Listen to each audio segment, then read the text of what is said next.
Hechos capítulo 8 dice, nos enseña, la comunidad de creyentes en Yeshua es perseguida y dispersa, pero también crece. Amén. Y es que en cada momento en donde vengan situaciones así de persecución, en donde a veces la situación se pone más oscura, es el momento y la ocasión que el Padre permite para que alumbre la luz de Yeshua. Decía Yeshua que una lámpara no puede dar luz si está debajo de la mesa, ¿cierto? Tiene que salir y ser expuesta. Pero ¿cómo tenían que ser expuestos esos hombres del Eterno para poder mostrar lo que eran en Yeshua? Dice la palabra en el capítulo 8 de Hechos, nos habla posteriormente a la muerte de Esteban, como les mencionaba anteriormente en Hechos capítulo 7. Luego de la muerte de Esteban acontecieron muchas situaciones, que fueron trascendentales en la expansión de la comunidad de creyentes en Yeshua. ¿Quiere decir que la muerte de Esteban fue en vano? No fue en vano. La muerte de Esteban fue una oportunidad que el Padre propició para que el pueblo del Eterno fuese más valiente y empezara a hablar la verdad del Padre sin temor. Y que recordemos que la muerte de Esteban dejó un legado muy maravilloso, dejó un legado en la vida de Saulo o Pablo, como lo conocemos, o Sheliach Shaul en el hebreo. También dejó un legado muy maravilloso en Felipe, que es del que vamos a hablar el día de hoy, en Pedro, en Juan, ¿cierto? En los apóstoles que el Padre levantó en ese momento. Vamos a leer el versículo 1 de Hechos 8. Dice, Saulo fue uno de los testigos y estuvo totalmente de acuerdo con el asesinato de Esteban.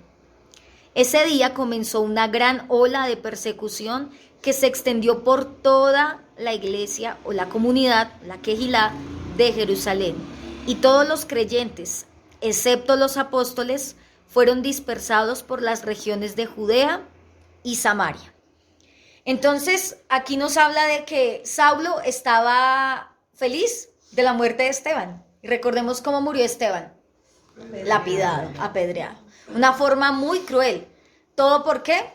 Por hablar el mensaje de Yeshua, por confrontar a los del Sanedrín, que eran una élite religiosa, hipócrita, mentirosa, que durante mucho tiempo engañó al pueblo y lo seguía haciendo, y negaban al Mesías.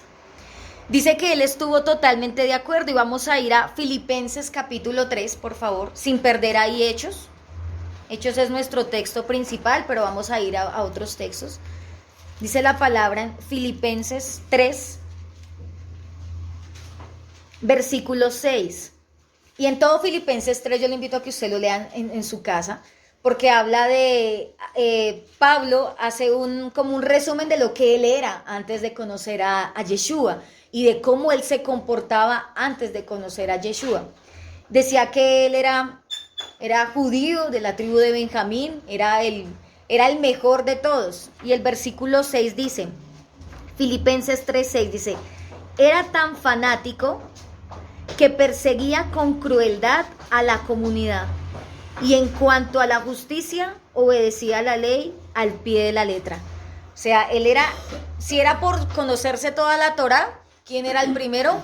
Él, se sabía todo, pero decía que era tan fanático, pero no solamente, específicamente no a la Torá, sino a todas las leyes de hombres que establecieron esos hombres del Sanedrín.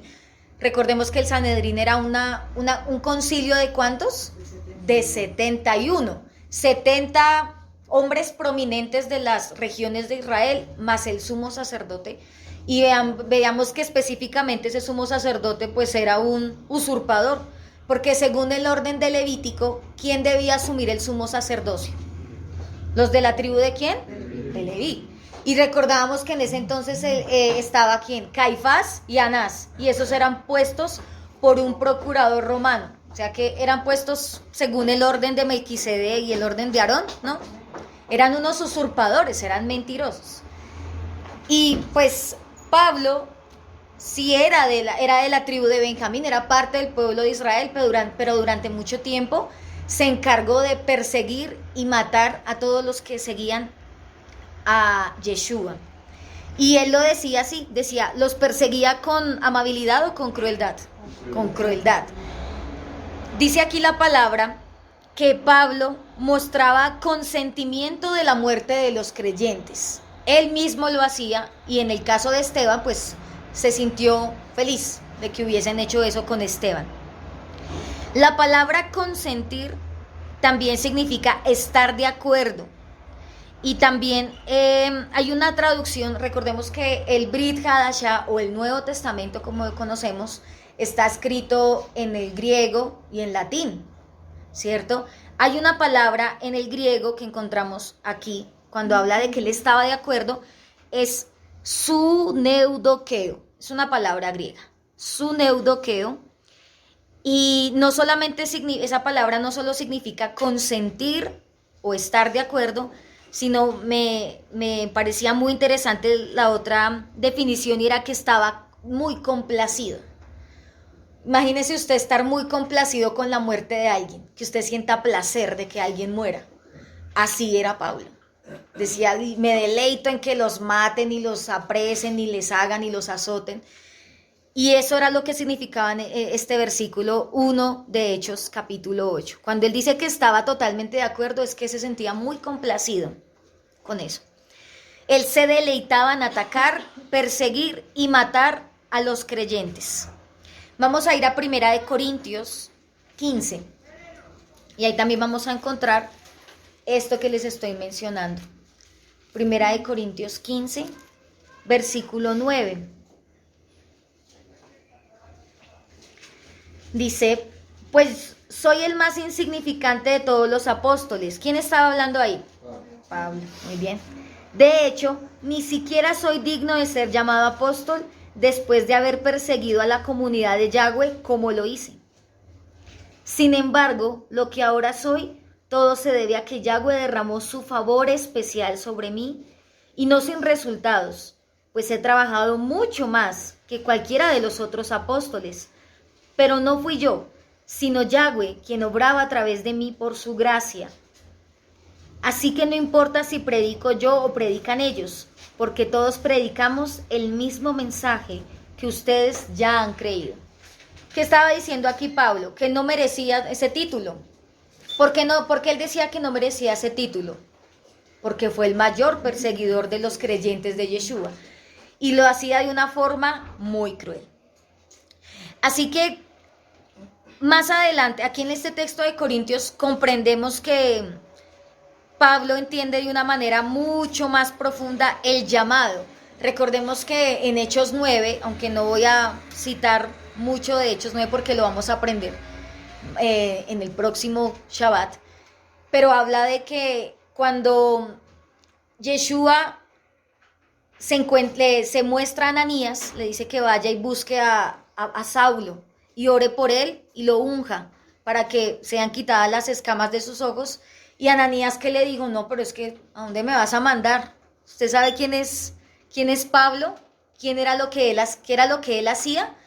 Pero Yeshua que dijo, no te preocupes porque yo le voy a mostrar cuánto debe sufrir por mi nombre. Y no era que el Eterno se estuviera vengando, sino porque él sabía que él tenía la capacidad para ir y hablar a los gentiles. Cosa que durante mucho tiempo los otros no habían hecho. Se limitaban solamente a hablarles al pueblo judío. Y el resto, y nosotros, ¿dónde quedábamos, cierto? Porque como no éramos parte del pueblo, por eso dice la palabra en Romanos que antes no éramos pueblo, pero que ahora sí somos pueblo. Y todos somos pueblo de Israel. ¿Sí? Amén. Entonces, desafortunadamente, Saulo cometió muchos errores, claro, pero todo era parte de un propósito. Y ahora pensemos algo. ¿Qué tan difícil es ver los propósitos de Yahweh en medio de un caos? ¿Cierto? A veces pensamos que el Padre no está porque está en medio del dolor, de la angustia, de la persecución, de la calumnia, no sé, muchas situaciones que se presentan en nuestras vidas. Y a veces decimos, ¿será que el Eterno sí está con nosotros? Usted por un momento piense todo lo que ellos estaban pasando en ese momento. Esteban no fue el único que fue muerto. Lo que pasa es que la palabra solo lo está mencionando aquí a él específicamente. Pero ¿cuántos no murieron por el llamado? La palabra no lo menciona. Pero aquí dice que en ese día comenzó una gran ola de persecución. Posiblemente muchos murieron igual o peor que Esteban, por causa de Yeshua. Hechos 26:11.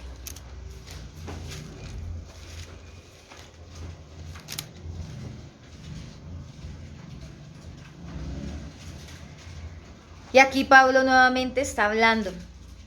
Y dice, Hechos 26:11, dice, muchas veces hice que los castigaran en las sinagogas para que maldijeran a Yeshua o blasfemaran. Estaba tan violentamente en contra de ellos que los perseguí hasta en las ciudades extranjeras.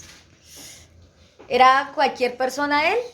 Era un perseguidor. ¿Hasta dónde? Hasta la muerte.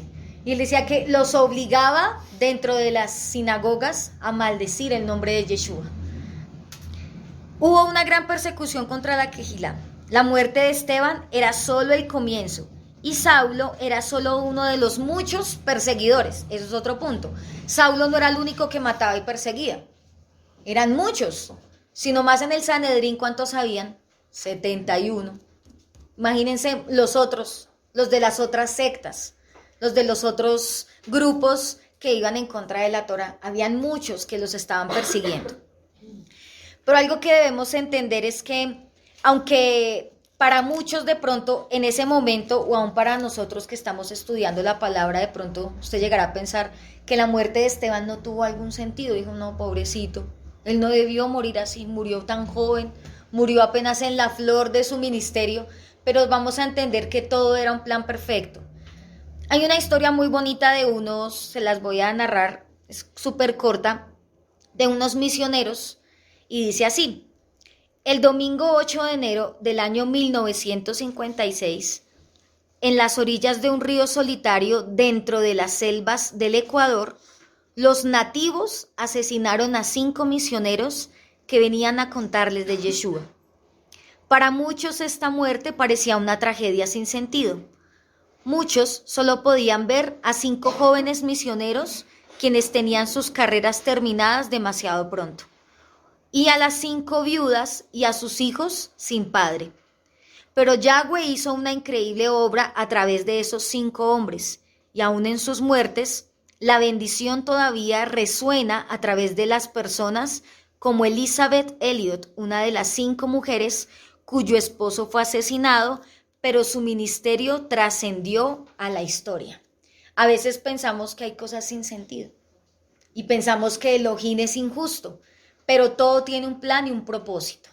Todo lo que ocurre en nuestra vida tiene un plan y un propósito, aunque a veces nos parezca irracional, aunque a veces nos parezca ilógico, aunque en nuestra humanidad nos parezca injusto, que por qué, qué hemos hecho para merecer esto, por qué tanto dolor, por qué tanto sufrimiento, pero todo eso, tarde o temprano, va a hacer un efecto especial y un efecto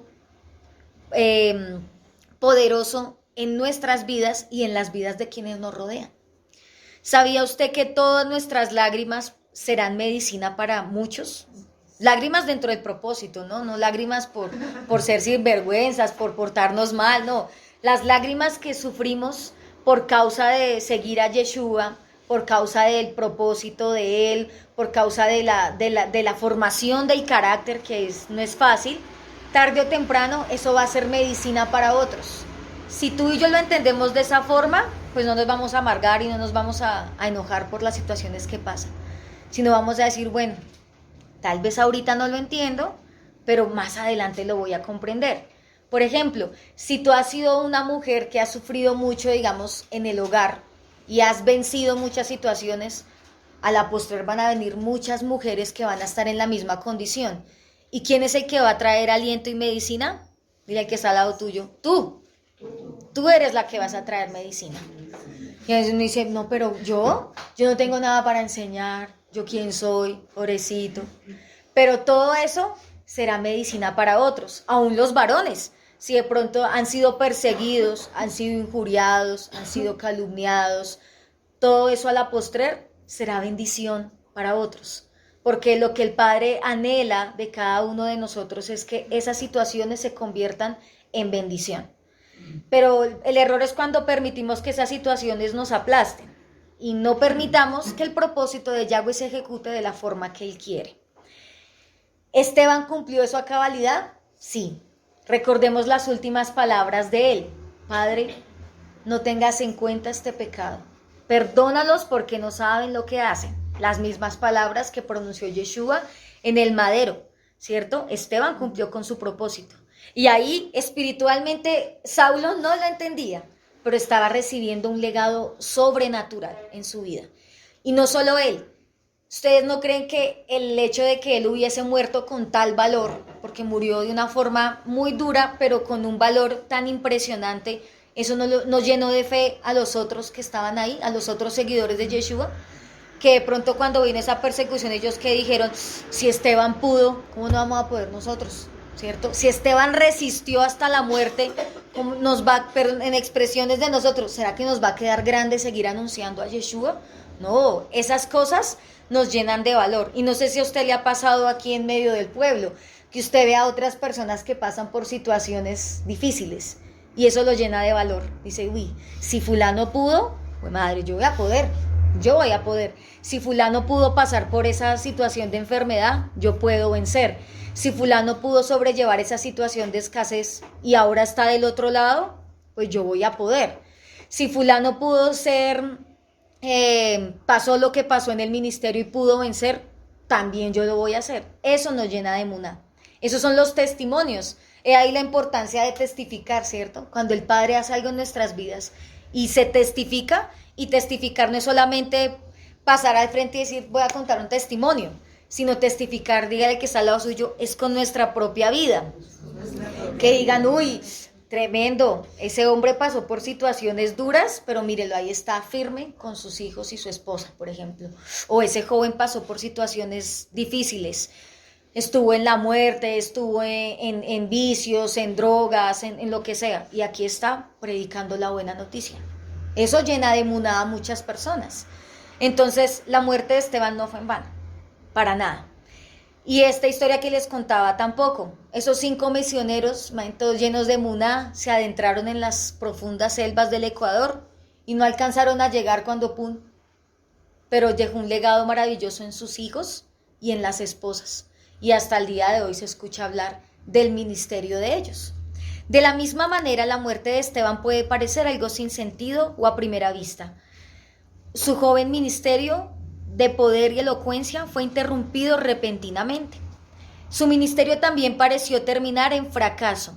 Nadie fue llevado inmediatamente a la fe y todo lo que surgió fue más persecución contra la comunidad. Esto es muy importante porque cuando el Padre te permite dar un mensaje, a veces pensamos o creemos que el resultado va a ser así. O sea, hoy yo predico y doy la palabra del Padre y ya todos, pum, creyeron y a veces uno predica una palabra de mucho poder y uno ve que es igual. Y en algún momento uno se cuestiona, uno dice, ¿será que fue mi culpa? ¿Será que no me preparé lo suficiente? ¿Será que no tenía el rudo?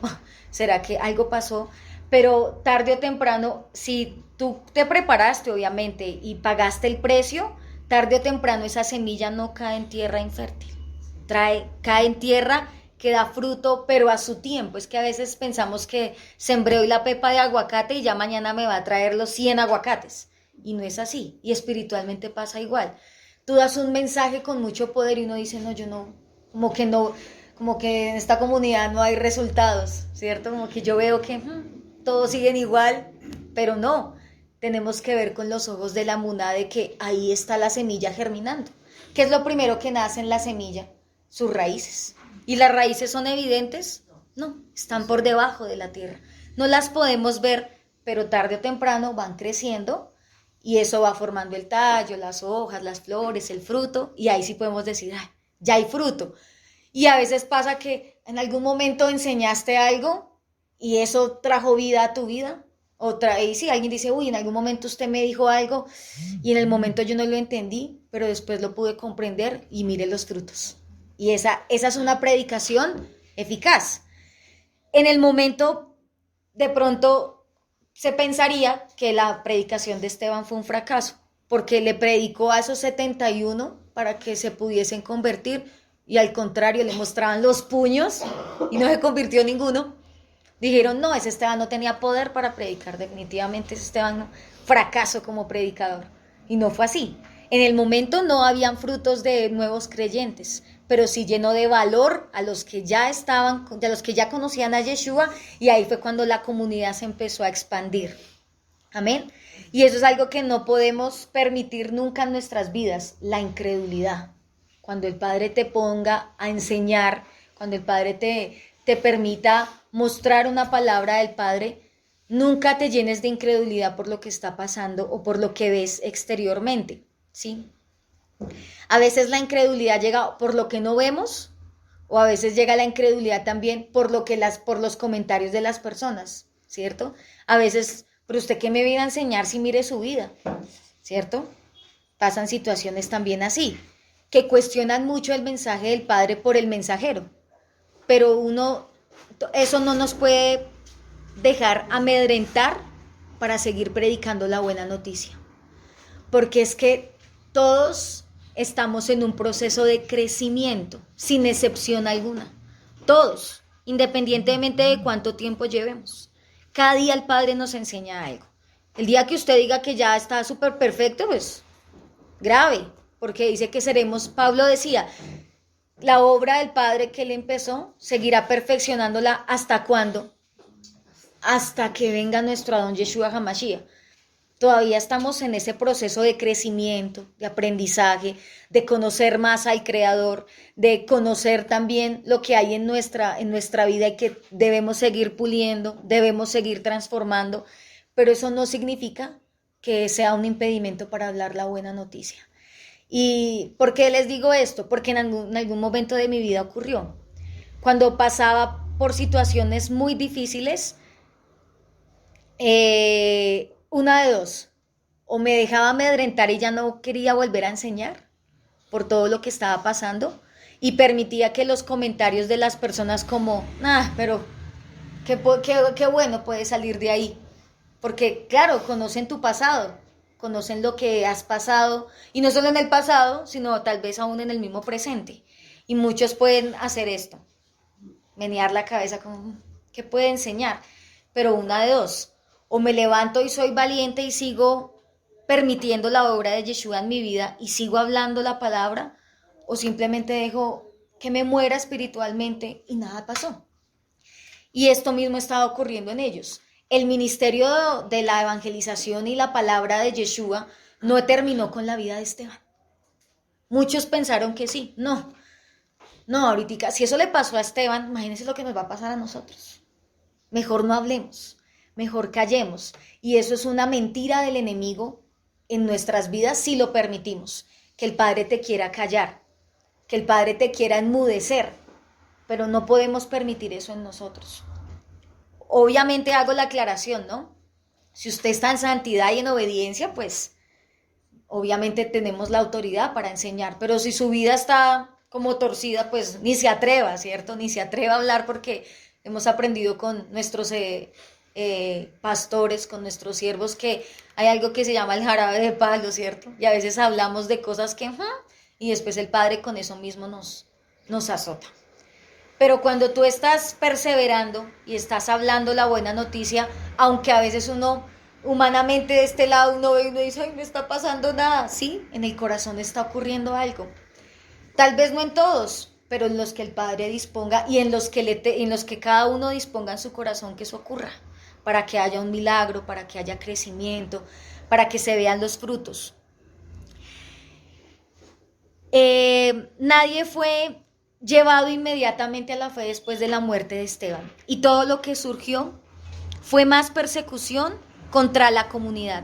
Pero como siempre ha sido el caso, la sangre de los mártires se convirtió en la semilla de la comunidad. Hoy día nosotros no derramamos sangre, por ahora.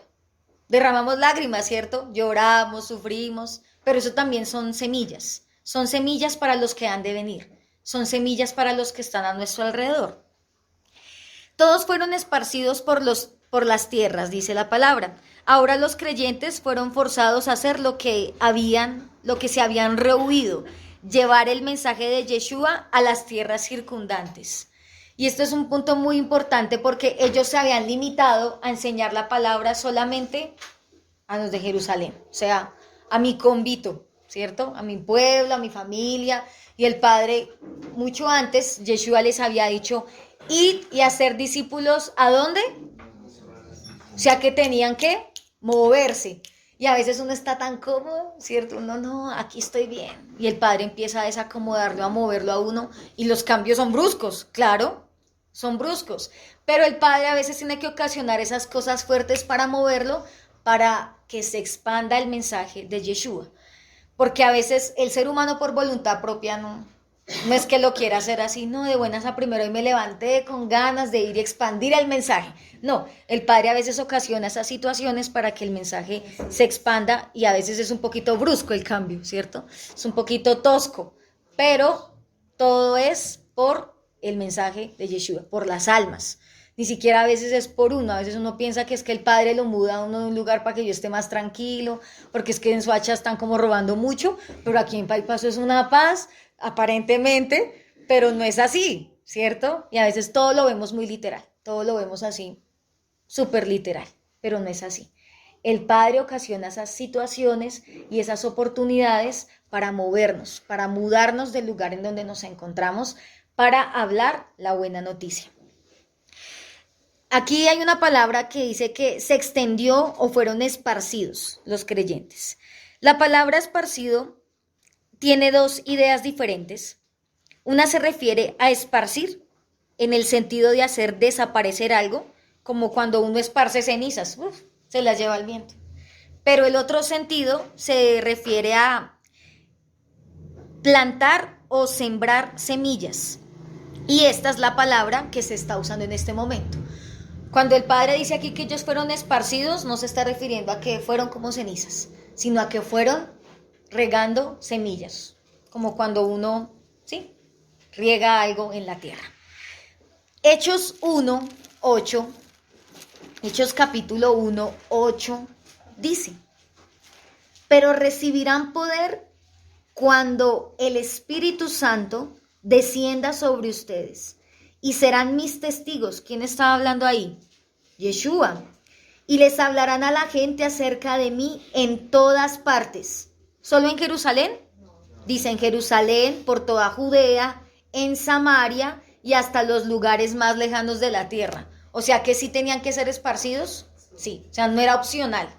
Y el Padre ocasionó la muerte de Esteban para despertarlos. Porque a veces somos muy cómodos y pensamos que con lo que estamos haciendo es suficiente. No, pues yo estoy aquí bien, y a veces eso tiende también a tener un poco de egoísmo, porque pues como yo estoy aquí en la comunidad y tengo aquí a mi familia, pues desde que mi familia se congregue, pues el resto no importa, pero no es así. El Padre nos lleva a que no seamos egoístas con el mensaje del Padre y a que implantemos el mensaje del Eterno, a que lo llevemos y a que no nos rehusemos a hablar de la buena obra que el Padre ha hecho en nosotros. Porque a veces nos rehusamos a hablar de lo que Él ha hecho en nuestras vidas. No, pues como yo ya estoy bien, pero el Padre ocasionó esto en ellos para despertarlos y que se levantaran y que se hablara la buena noticia a otros lados. Yeshua lo dejó claro, pero hasta ese punto los seguidores no lo habían hecho. O sea, el Eterno les habló a través de Yeshua en Hechos 1 y ocurrieron muchas cosas. Recordemos lo que pasó en Hechos 2 también, que vino el derramamiento del Espíritu Santo, ocurrieron muchas señales, pero todo era dentro de su convito, dentro de su círculo, pero no habían ido a hablar a otros lugares. El resultado bueno de esparcir el Evangelio nos lleva a pensar que esta persecución fue la voluntad de Yahweh. Yahweh puede usar y usará circunstancias difíciles para guiarnos a su voluntad. ¿Usted qué cree? A veces cosas que uno dice, no, esto ya se pasa. Sí, exacto. Puede utilizar lo que él quiera, hasta puede utilizar a una persona para hacernos entender cuál es la voluntad del Padre. A veces tenemos que ser sacudidos fuera de nuestro estado confortable antes de hacer lo que Yahweh quiere que hagamos. O sea, a veces pensamos que estamos haciendo la voluntad del Padre y el Padre hace esto. No, toca que hagas la voluntad del Eterno. Pero Señor, ¿no era lo que estaba haciendo? Sí, pero le falta la otra parte. Mi voluntad es que me conozcas, ya me conoces, bueno, ahora lleva a otros a que me conozcan. Y eso no es fácil, no es fácil, pero debemos asumirlo. Versículo 2 de Hechos 8. Hechos 8:2 dice, con profundo dolor, unos hombres consagrados enterraron a Esteban. Dice que con alegría, con dolor. Imagínense, pensemos, y a mí me gusta mucho, yo digo, me teletransporto a la historia y me pongo a pensar cómo fue el hecho el episodio de ver a su hermano tan amado muerto y después tener que levantar su cuerpo y ir a enterrarlo. Difícil. Los que aquí han tenido que enterrar a alguien muy cercano, pues saben que un luto no es fácil. Y más de una manera tan cruel como lo que ocurrió en la vida de Esteban. Pero dice que al parecer estos hombres piadosos eran judíos que estaban horrorizados con la muerte de Esteban. Y estos judíos no eran enemigos de los creyentes de Yeshua. Hicieron gran llanto sobre él. Como había una ley judía, una ley de los del Sanedrín, ellos prohibían un llanto abierto por alguien que había sido ejecutado. O sea, hasta les prohibían llorarlo. Y más porque había sido ejecutado supuestamente porque infringió la ley. A Esteban, ¿de qué lo acusaron? De hablar contra el templo, de blasfemar contra el mismo Yahweh y pues porque hablaba de Yeshua, ¿cierto?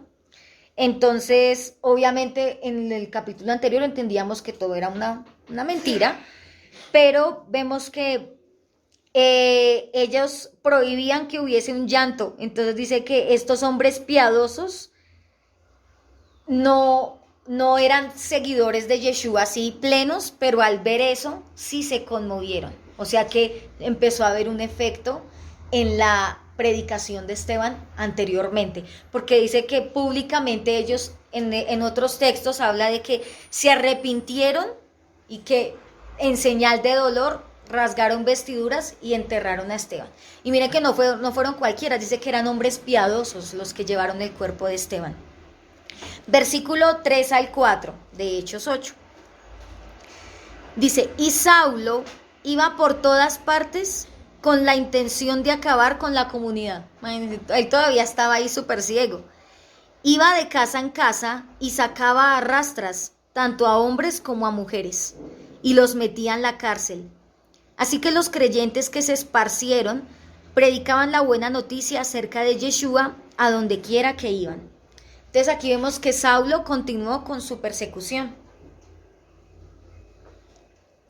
En otra versión dice que, aquí les leía que iba con la intención de acabar con la comunidad. En otra versión dice que él asolaba a la comunidad. Y esa palabra asolar hace referencia a un ejército que pasa y destruye a todo lo que se cruce a su paso. Así eran las intenciones de Saulo. Pues tanto así que aquí habla de que no le importaba si era hombre o mujer. Los llevaba a rastras a las cárceles. Saulo atacó de una forma cruelmente a todos. Los que fueron esparcidos iban por todas partes anunciando el evangelio. El resultado final, fue para la gloria de Yahweh, porque la persecución simplemente sirvió para esparcir el mensaje. O sea que, objetivo cumplido. Listo. Fue muy doloroso, Esteban murió de una forma muy cruel, fueron esparcidos, Saulo se puso más violento de lo habitual, pero bien, porque se siguió esparciendo el mensaje. O sea que el propósito de Yahweh se estaba ejecutando. Y eso es algo que debemos entender. Cuando en nuestras vidas hay un sacudón, pero se sigue ejecutando la obra de Yahweh, aguante el sacudón, aguante, porque se está haciendo la obra del Eterno. Pero si vuelvo y aclaro, si el sacudón es porque uno es rebelde y obstinado, nada, eso sí no es la voluntad del Padre. Pero cuando estamos alineados a los planes del Eterno, pues es maravilloso. Entonces, no debemos pensar que los que se fueron de Jerusalén salieron como predicadores formales. No, Saulo llegó y no, bueno, vamos a listar maletas, nos vamos a ir para a las regiones de Judea, de Samaria, nos vamos de viaje. Voy a poner un ejemplo, como cuando el padre nos hicieron la despedida en Soacha, los de Paipa, ¡ay, qué hermoso! Ellos no salieron así. O sea, ellos no fueron despedidos con bombas, con ¡ay, tan lindos, los amamos! No, les tocó salir huyendo. Y les tocó ser misioneros por accidente. Como que yo no quería esto, Padre, pero pues tocó, ¿cierto? Tocó. ¿Todo por qué? Por tu obra, Padre. Y de una forma tan terrible. Leíamos anteriormente, habían otros textos, lo que lo compartíamos el Shabbat pasado, que ellos, muchos de ellos tenían que salir a veces en las noches para ocultar a sus esposas y a sus hijos. Por amor a ellas, se iban y, o sea, mi hija, hasta luego. Lo que me vaya a pasar de aquí en adelante, no lo sé. Y pues en esa época nada de mandar un WhatsApp, nada de, estoy bien, llegué bien, no me ha pasado nada, ¿no? A la deriva, a la voluntad del Padre. Y ellos no salieron de esa forma como de pronto el Padre nos está dando el privilegio de hacerlo ahorita por amor, con tranquilidad, por ahora, ¿cierto? No, ellos les tocó a lo mansalva, ¿cierto? Y hablaban de Yeshua a donde quiera que fueran. O sea, pues nos esparcieron, ¿qué nos queda hacer? ¿Llorar? ¿No? Tenemos que ir a hablar de la noticia del Padre, es lo que nos queda. En cada congregación donde realmente hay el poder del Espíritu Santo, el Eterno siempre ocasionará que el mensaje sea esparcido. Repito, en cada congregación donde realmente esté el poder del Espíritu Santo, el Eterno ocasionará que el mensaje sea esparcido. La comunidad no puede ser como una nuez encerrada en su cáscara. El precioso perfume del Evangelio tiene que ser derramado para endulzar el aire. Mire tan lindo este mensaje. El precioso perfume del Evangelio tiene que ser derramado. ¿Y cómo lo derramo si solamente me limito a mi círculo, a mi convito, como les digo? No me puedo limitar solamente a eso. Pero eso solamente ocurre cuando en una comunidad se está manifestando el poder del Espíritu Santo. Usted de pronto ha visto o ha escuchado de iglesias que parecen muertas o están muertas porque tienen el mejor auditorio, los mejores instrumentos, los mejores músicos, los mejores danzores, pero como no tienen al Espíritu Santo, solo se limitan a atiborrar cosas para ellos mismos. Tanto así que ni siquiera le dan la oportunidad a otros de que lleven el mensaje, porque los que están puestos por cabeza, entre comillas, se creen los únicos inamovibles y que no pueden promover a otros para que lleven el mensaje. Eso es una clara evidencia de que es una comunidad que no tiene al Espíritu Santo. ¿Esta comunidad tiene al Espíritu Santo? Sí. Amén. Amén. Porque nos permite crecer a todos por igual. Y eso es algo maravilloso. Aquí el que no quiera crecer, diga el que está al lado suyo, es porque usted no quiere. Usted no quiere, porque se está argumentando, porque se llenó de odio, de resentimiento, porque está bravo, por bobadas, por inmadureces. Pero aquí el Padre nos ha llamado a que crezcamos todos por igual. Y este llamado que el Padre estaba haciendo aquí en la palabra era eso. Recordemos que cuando nos enseñaban Hechos capítulo 6, hablaban de que se eligieron a 7. ¿Ellos eran los únicos? No. Se eligieron a esos 7 y tenían características muy importantes. Dije que eran varones prominentes, llenos de gracia, de sabiduría y del poder del Espíritu Santo. Esos mismos siervos empezaron a ejecutar una obra, pero ellos no eran los únicos. Habían más hombres que querían ser promovidos en el llamado del Eterno. ¿Y todo con qué fin? De que el precioso perfume del Evangelio tuviese que ser derramado para que se llevase el mensaje a los demás creyentes. Todo eso era necesario. Y lo vamos a entender. Versículo del 5 al 8 de Hechos 8. Dice la palabra. Felipe, por ejemplo, se dirigió a la ciudad de Samaria y allí le contó a la gente acerca del Mesías. Las multitudes escuchaban atentamente a Felipe porque estaban deseosas de oír el mensaje y ver las señales milagrosas que él hacía. Muchos espíritus malignos fueron expulsados, los cuales gritaban cuando salían de sus víctimas, y muchos que habían sido paralíticos o cojos fueron sanados. Así que hubo mucha alegría en esa ciudad. Y aquí vamos a hablar de uno de ellos. Dentro de los 7 que el Padre eligió en Hechos 6, no solamente estaba Esteban, también estaba ¿quién? Felipe. Y dice, y aquí empieza a hablar de él. Dice que, por ejemplo, entonces aquí Lucas, que es el que escribió el libro de los Hechos, Dice, vamos a hablar de Felipe porque lo que él hizo fue muy importante y fue trascendente para el crecimiento de la obra en la comunidad de Hechos. Felipe, al igual que Esteban, fue uno de los hombres elegidos para servir a la familia de la comunidad en maneras prácticas cuando surgió la disputa sobre las viudas helenistas. ¿Recuerdan lo que aprendíamos con la sierva, con María Paula, ¿cierto? Aprendíamos, ella nos enseñaba acerca de que se peleaban que porque nadie las atendía, que los huérfanos, ¿qué pasó? A raíz de esa situación, el padre levantó a estos siervos y uno de ellos fue Felipe. Eso lo encontramos en Hechos capítulo 6, versículo 5, para que lo anote. Él fue uno de los obligados a huir de la persecución, terminando en Samaria. ¿Fue por voluntad propia? No, fue obligado. O sea, no, yo no quiero ir, no estoy listo, pum, la patadita de la buena suerte. Si no se va, le pasa lo que le pasó a Esteban, así que hágale, aproveche lo que el Padre le ha entregado y entrégueselo a otros. Aclaramos, este Felipe no se refiere a Felipe el apóstol. Vamos a ir a Juan 1, porque a veces se repiten los nombres. Juan capítulo 1,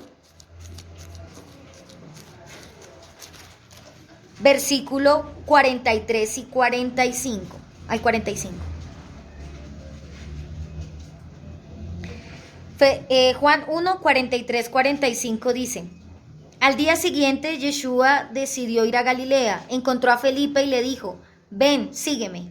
Felipe era de Betsaida, el pueblo natal de Andrés y Pedro. Felipe fue a buscar a Natanael y le dijo, hemos encontrado a aquel de quien Moisés y los profetas escribieron. Se llama Yeshua, el hijo de José de Nazaret. Este Felipe que habla la palabra aquí en Juan capítulo 1 no es el mismo Felipe del que estamos aquí viendo en Hechos capítulo 8. Dice que este Felipe de Hechos 8, que fue obligado a ir a Samaria a predicar, fue un judío de habla griega, pero a diferencia del contexto, era un hombre lleno de fe y del Espíritu Santo. ¿Era cualquier persona? Otro punto para que entendamos, cuando el Padre envía a alguien, así sea a la fuerza, obligado, si el Padre lo envía, no el hombre, cuando el Padre lo envía es porque Él sabe que está capacitado para esa encomienda. Amén. Si el Padre te ha enviado a algo, es porque Él sabe que estás capacitado para esa encomienda. Créanme que el Eterno es el mayor interesado de que la obra se extienda, por supuesto, para que lleguen más almas. Y Él también, lo hablo así, él no va a ser irresponsable de enviar a cualquier persona. Por lo general, los hombres naturales que no tienen al Espíritu Santo, sí ponen a cualquier persona. Vaya, usted haga, porque usted tiene 2, 3 cualidades, vaya. Así no tenga el Espíritu Santo, vaya. Usted con su elocuencia me sirve. Y así es como vemos en muchos lugares donde ponen a cualquier persona a enseñar, a predicar, a adorar, a danzar, a evangelizar, porque para ellos es más importante lo externo, talentos naturales que pueden ser adquiridos, más allá de que tengan al Espíritu Santo. Gracias al Eterno, como el Padre estaba en el asunto, no enviaba a cualquiera. Y Felipe no fue cualquiera, era un hombre lleno del Espíritu Santo. Dice que él fue a la ciudad de Samaria, ¿cierto? Pero dice que fueron esparcidos a varias ciudades. Y vamos a ver que Israel en este entonces se dividía en 3 regiones principales. Una era Galilea, que se encontraba en el norte. La otra era Samaria, que se encontraba en el centro, y Judea en el sur. Eran como 3 regiones principales. Y a todas esas 3 tenían que ser esparcidos. Ellos solamente se encontraban ¿en dónde? Ahí en el círculo en Jerusalén, pero tenían que ir a otros lugares. La ciudad de Samaria llegó a ser la capital del norte del reino de Israel en los días del reino dividido. Esto es un poco de historia para que hagamos memoria. Antes de su conquista por Asiria en el año 722 antes de Yeshua.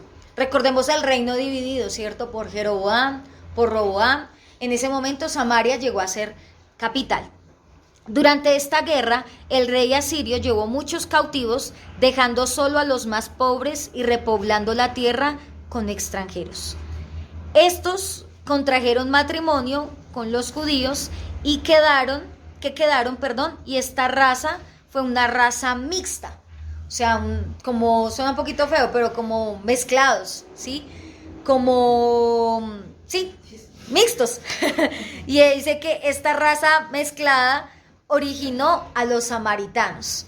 Miren que esto de los matrimonios mixtos me recuerda que lo hablaba en el libro de Nehemías, porque una de las cosas que el padre le habló a Nehemías es que como habían extranjeros, al momento que ellos llegaron a reconstruir, pues, o sea, ya estaban ahí mixtos, ya estaban mezclados, pero tenían que regirse a la Torá de Yahweh.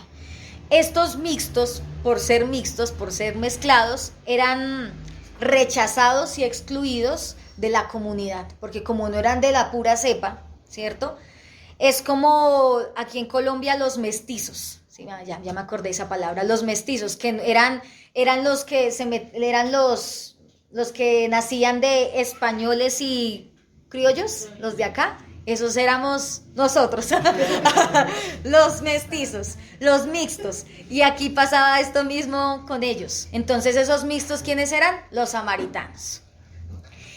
Los judíos de pura cepa, o sea, los judíos de raza, así como decir aquí en Boyacá, los de que nacieron acá, los de pura cepa, del reino del sur de Judá, consideraban a los samaritanos como de media casta, como que, uy, ustedes son nada que ver con nosotros, y por eso había un odio racial.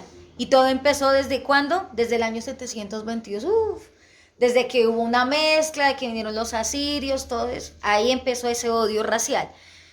Pero en Juan 4, ¿recuerdan Juan 4? Cuando Yeshua se encontró ¿con quién? Con la samaritana. Miren que ¿quién empezó a romper paradigmas de odios raciales? Nuestro amado Yeshua. ¿Quién empezó a romper paradigmas de exclusión, de empezar a menospreciar a otras personas? Nuestro amado Yeshua. Recordemos que Yeshua fue a Samaria en Juan 4, no lo vamos a buscar, usted lo puede volver a leer en su casita, y dice que él precisamente mandó a sus seguidores que esparcieran el evangelio. Ahorita lo leíamos en Hechos 1:8, a donde les dijo, vayan a Judea, a Jerusalén, pero también ¿a dónde? A Samaria. Y ellos como que, ¿qué pensarían ellos? Vayan a tal lugar. Uy, no, allá no. Eso es como, voy a poner un ejemplo un poco literal como para hacerme entender mucho mejor. Y es como que el padre te mande a lo más marginado de un lugar que dicen allá roban, matan, atracan, pero allá tienes que ir. Y uno, uy, no, señor, mándame a lo pupi, a lo bonito, donde la gente tenga plata, y el padre, no, vaya allá donde están tal vez sucios, donde no hay agua, allá. Y así veían a los samaritanos, como el parche negro de todas las regiones de Jerusalén, el parche era Samaria. Entonces imagínense ellos cómo se sentían también, pensemos aunque los samaritanos no se dejaban echar tierra porque también se odiaban, pero piensen en su corazón que no podían acercarse. Recordemos que dentro de las fiestas de peregrinación ni siquiera podían ir al templo, y por eso es que la mujer samaritana le decía eso a Yeshua. ¿Y qué dijo Yeshua? Llegará la hora en donde en este monte y en todo lugar, que no tenía nada que ver con el templo, que era lo que tanto peleaba el Sanedrín, se predicará y se anunciará y se adorará el nombre de Yeshua. Y se cumplió, ¿después de qué? De que mataran a este Biten. Entonces todo eso fue propicio para que se cumplieran las palabras de Yeshua. Entonces vemos que los odios raciales o el menosprecio a los demás nos llevan a ser tropiezo para que lleguen al camino de salvación. Tú y yo no podemos llenarnos de prejuicios en nuestro corazón para hablar del eterno, ¿sí? A veces menospreciamos a otros por condiciones económicas, por color, por raza, ¿sí? Bueno, aclaro, ¿no? Hoy día, desafortunadamente, por causa de la maldad y el pecado, este es uno de los textos que van a usar fuera de contexto, muchos, para la inclusión de la ideología de género, ¿cierto? No, pero nos están excluyendo, se van a querer sentir hasta como los samaritanos. Pero a eso sí tenemos que ser muy sabios y muy inteligentes, porque una cosa es excluir a alguien por su condición social, económica, aún física, y otra cosa es, no, pues como dicen hoy día muchas iglesias, y no, pero si el eterno es amor, tú pecas, no importa, ven, ¿eso sí está bien? No, ¿cierto? Entonces hago esa connotación en paréntesis para que entendamos que ese tipo de menosprecio es diferente al que les acabo de mencionar. Felipe vino presentando el evangelio con señales y prodigios, o sea, él solamente fue con palabra, dice que con señales y prodigios, y leíamos que la gente estaba deseosa de oír el mensaje, o sea que era un pueblo que tenía hambre y sed del Eterno, sí, era un pueblo que quería escuchar la buena noticia del Padre, era un pueblo que tenía hambre y sed de lo que habían escuchado en las otras regiones. Entonces vemos que con señales y prodigios se presentó Felipe, siguiendo una confirmación impresionante, pues cuando la gente encontró a Yeshua, había gran gozo en aquella ciudad. Y esto nos enseña que una razón por la que hubo tal fruto en Felipe fue porque Yeshua había sembrado la semilla. ¿Quién primero sembró la semilla en Samaria? Yeshua. ¿Quién de ellos había ido a Samaria antes? Hasta los mismos apóstoles cuando iban con Yeshua, ¿usted qué hace hablando con esa? Si esa es una samaritana, ¿usted qué hace hablando con ese? Uy, no, terrible. Se va a untar, se va a entecar, ¿cierto? El primero que sembró la semilla en ese lugar fue Yeshua. ¿Y quién recogió? Felipe. ¿Cuánto tiempo después?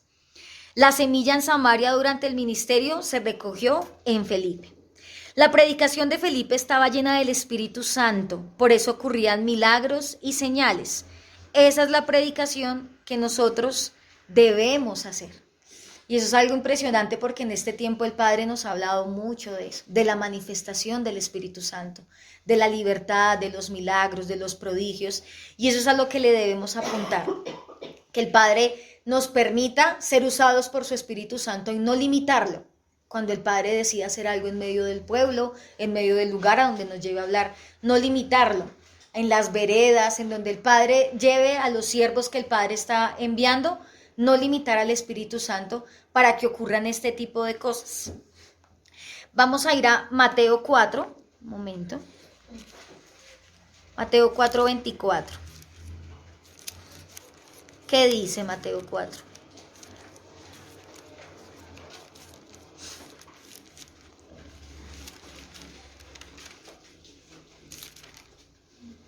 Las noticias acerca de él corrieron y llegaron tan lejos como Siria, y pronto la gente comenzó a llevarle a todo el que estuviera enfermo, y él los sanaba a todos, cualquiera fuese la enfermedad o el dolor que tuvieran, o si estaban poseídos por demonios, o eran epilépticos o paralíticos. Las noticias ¿de quién? De Yeshua. Se empezaron a esparcir. Y algo que yo le clamaba al Padre, y que debe ser el clamor de todos nosotros, es que el Padre nos permita llevar un mensaje así. Que así como Yeshua, que lleguen las personas porque digan, allá hay algo diferente y yo quiero ser sanado en mi alma. Y no que digan, no, eso es una comunidad igual a las muchas donde he ido, ¿sí? Que sí, que nos sigan las multitudes y no de fans, no porque seamos la que crema, como dicen nuestros pastores, sino porque el poder del Espíritu Santo está en este lugar. Amén. Y es algo que debemos clamarle, que digan, yo quiero ir a ese lugar porque en ese lugar hablan la verdad no adulterada, porque en ese lugar mi vida es transformada, porque en ese lugar yo soy sanado, porque en ese lugar mi vida cambió, porque en ese lugar conocí a Yeshua. Eso es lo que debemos clamarle todos los que estamos aquí sin excepción, todos. Debemos permitirle al Espíritu Santo que eso ocurra y clamar con todo nuestro corazón que eso pase. Y vamos a ver algo que le ocurrió a Felipe. Vamos a leer versículo del 9 al 13 de Hechos 8. Volvemos a nuestro texto principal. Hechos 8, del 9 al 13. Un hombre llamado Simón, quien por muchos años había sido hechicero allí, asombraba a la gente de Samaria y decía ser alguien importante.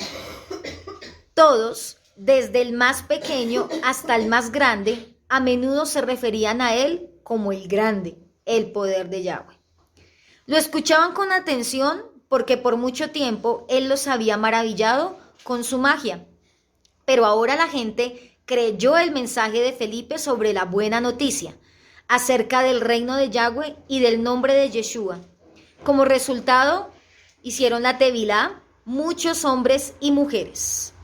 Luego, el mismo Simón creyó y fue bautizado, hizo la tevilá. Comenzó a seguir a Felipe a todos los lugares a donde él iba y estaba asombrado por las señales y los milagros que Felipe hacía. Bueno, ¿quién era este personaje? ¿Quién era Simón? Este Simón tenía un cierto nivel de fama local. ¿En dónde? En Samaria. En los días de la comunidad de Hechos, los hechiceros y los magos eran numerosos y eran muy influyentes. Ellos también hacían maravillas, efectuaban sanidades, milagros, hacían exorcismos y practicaban la astrología. Simón realizó muchas maravillas al grado que hasta algunos pensaban que él era el Mesías. Imagínense la ceguera que ellos tenían.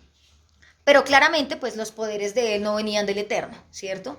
Entonces, ¿algo parecido con este tiempo? Sí. Y aquí empezamos a hablar de un tema que el Padre nos ha venido enseñando y es el discernimiento para no dejarnos engañar por todo lo que va a ocurrir y va a acontecer, ¿cierto? Mateo 24:24, ¿qué dice? Por favor. Mateo 24:24.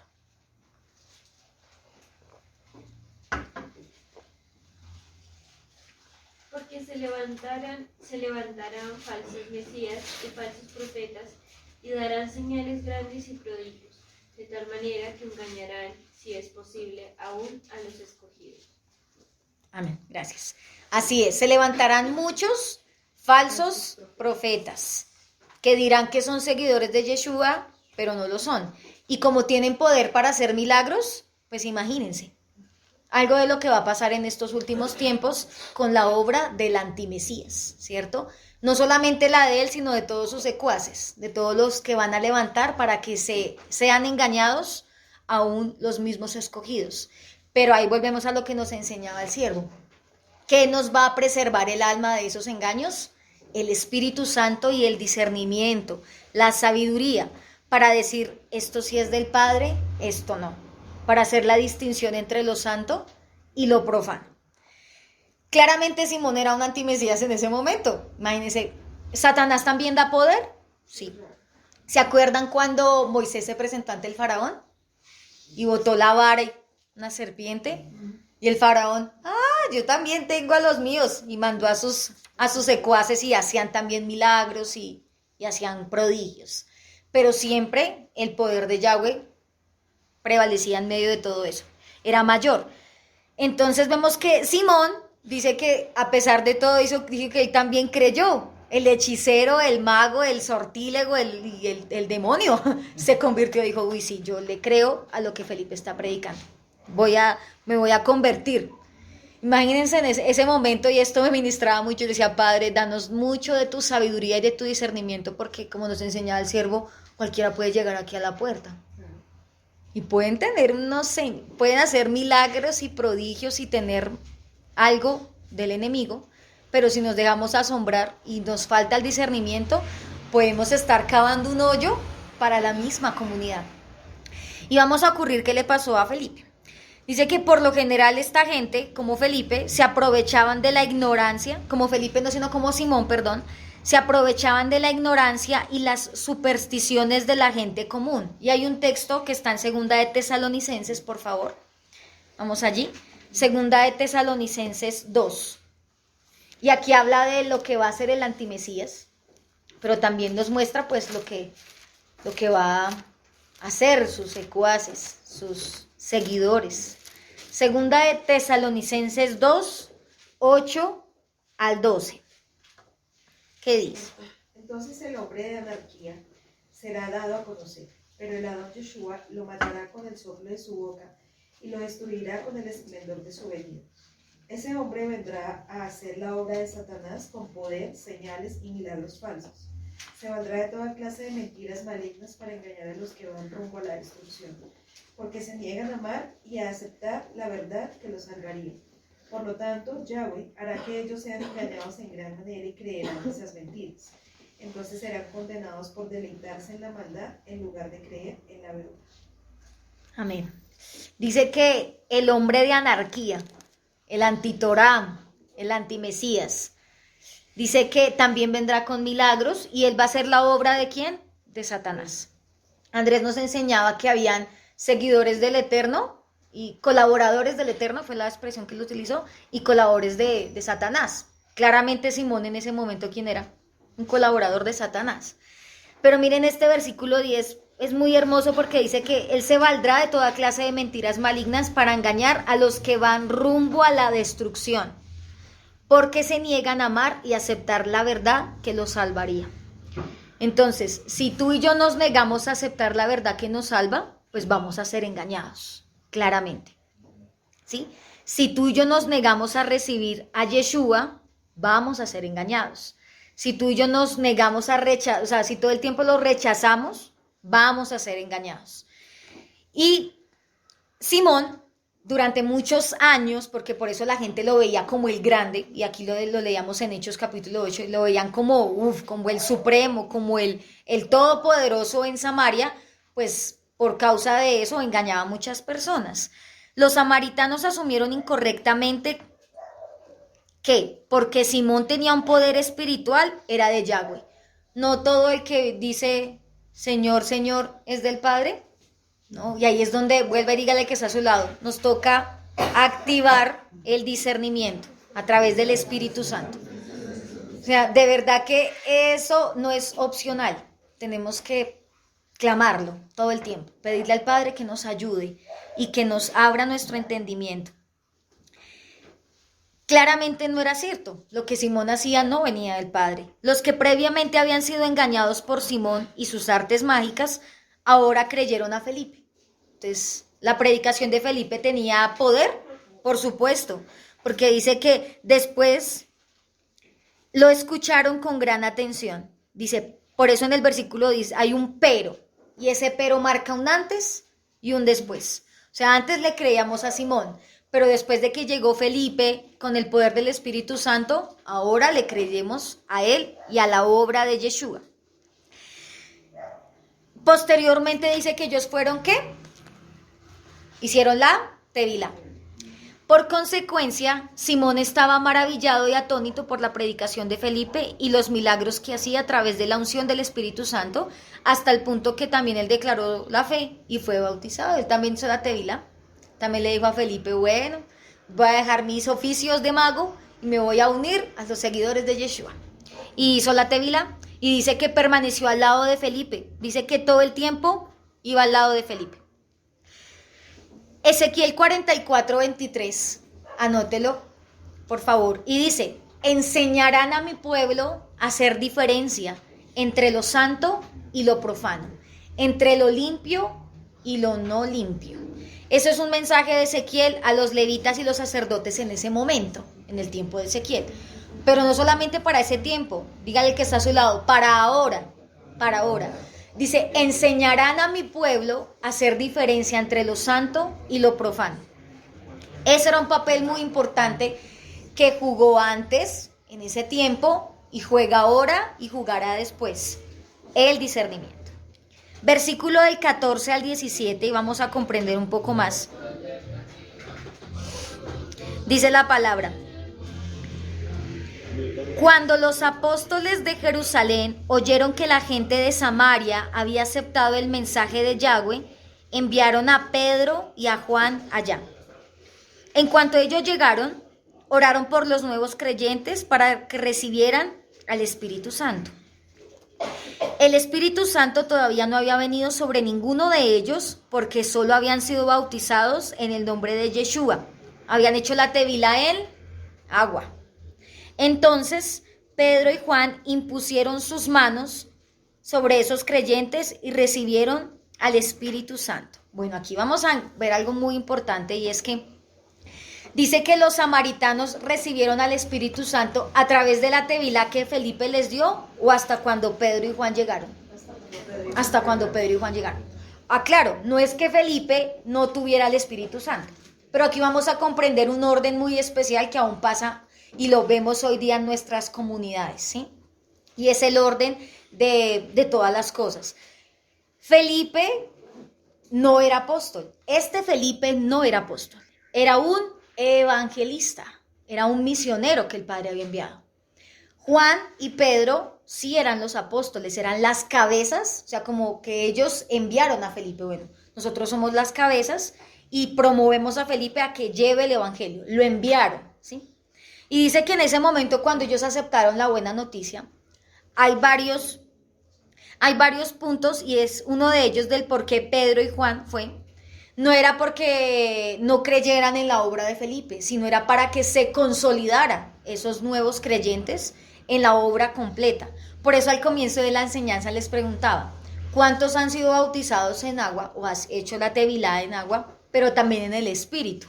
Es una gran diferencia. Hasta ese momento ellos solamente habían hecho la inmersión en agua, pero faltaba conocer al Espíritu Santo. Ellos veían las obras del Espíritu Santo, sí, claro, porque era la forma en que se manifestaba a través de Felipe, pero de ahí a que ellos lo recibieran, aún en ese momento no.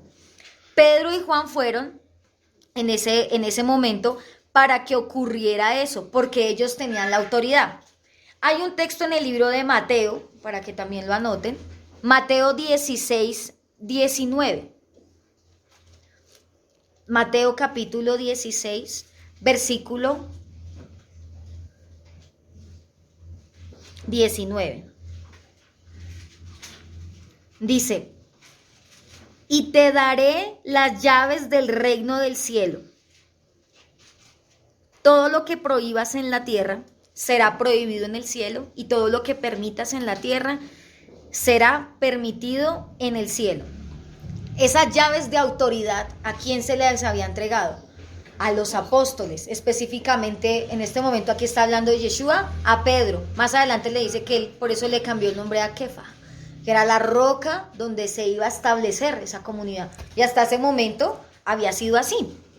Cuando Yeshua le dio a Pedro las llaves del reino de los cielos, fue realmente para ese propósito del que estamos leyendo aquí, cuando él fue a visitar a los creyentes que se habían convertido por la predicación de Felipe. Aquí oficialmente le dieron la bienvenida a los samaritanos, aquellos que previamente habían sido excluidos del pueblo de Yahweh, que habían sido excluidos del reino de Yahweh. Estas llaves representan la autoridad de Yahweh a través de su Hijo Yeshua y de la manifestación del Espíritu Santo, la cual sería otorgada para manifestar el reino de Yahweh en la tierra, a través de milagros, prodigios, predicaciones eficaces, arrepentimiento de pecados, liberación y sanidad. Era cualquier autoridad que el Padre le había entregado a Pedro. Era un hombre también que tenía algo muy especial en el espíritu. Los líderes religiosos pensaban que tenían las llaves del reino, los del Sanedrín, todos los de los concilios, e intentaron excluir a algunos. No podemos abrir el reino de los cielos para unos y para otros no. Ahí volvemos a hablar de las exclusiones, del menosprecio, de los odios raciales. Pues todos los que crean en Yeshua, se arrepientan de sus pecados y le sigan en obediencia, las puertas del reino estarán totalmente abiertas. Amén. Como ocurrió con nosotros. Pregunta, ¿qué hubiese pasado si nos hubiesen excluido de la comunidad? Que hubieran dicho, para usted no se le pueden abrir esas puertas. Ninguno de nosotros estaríamos acá.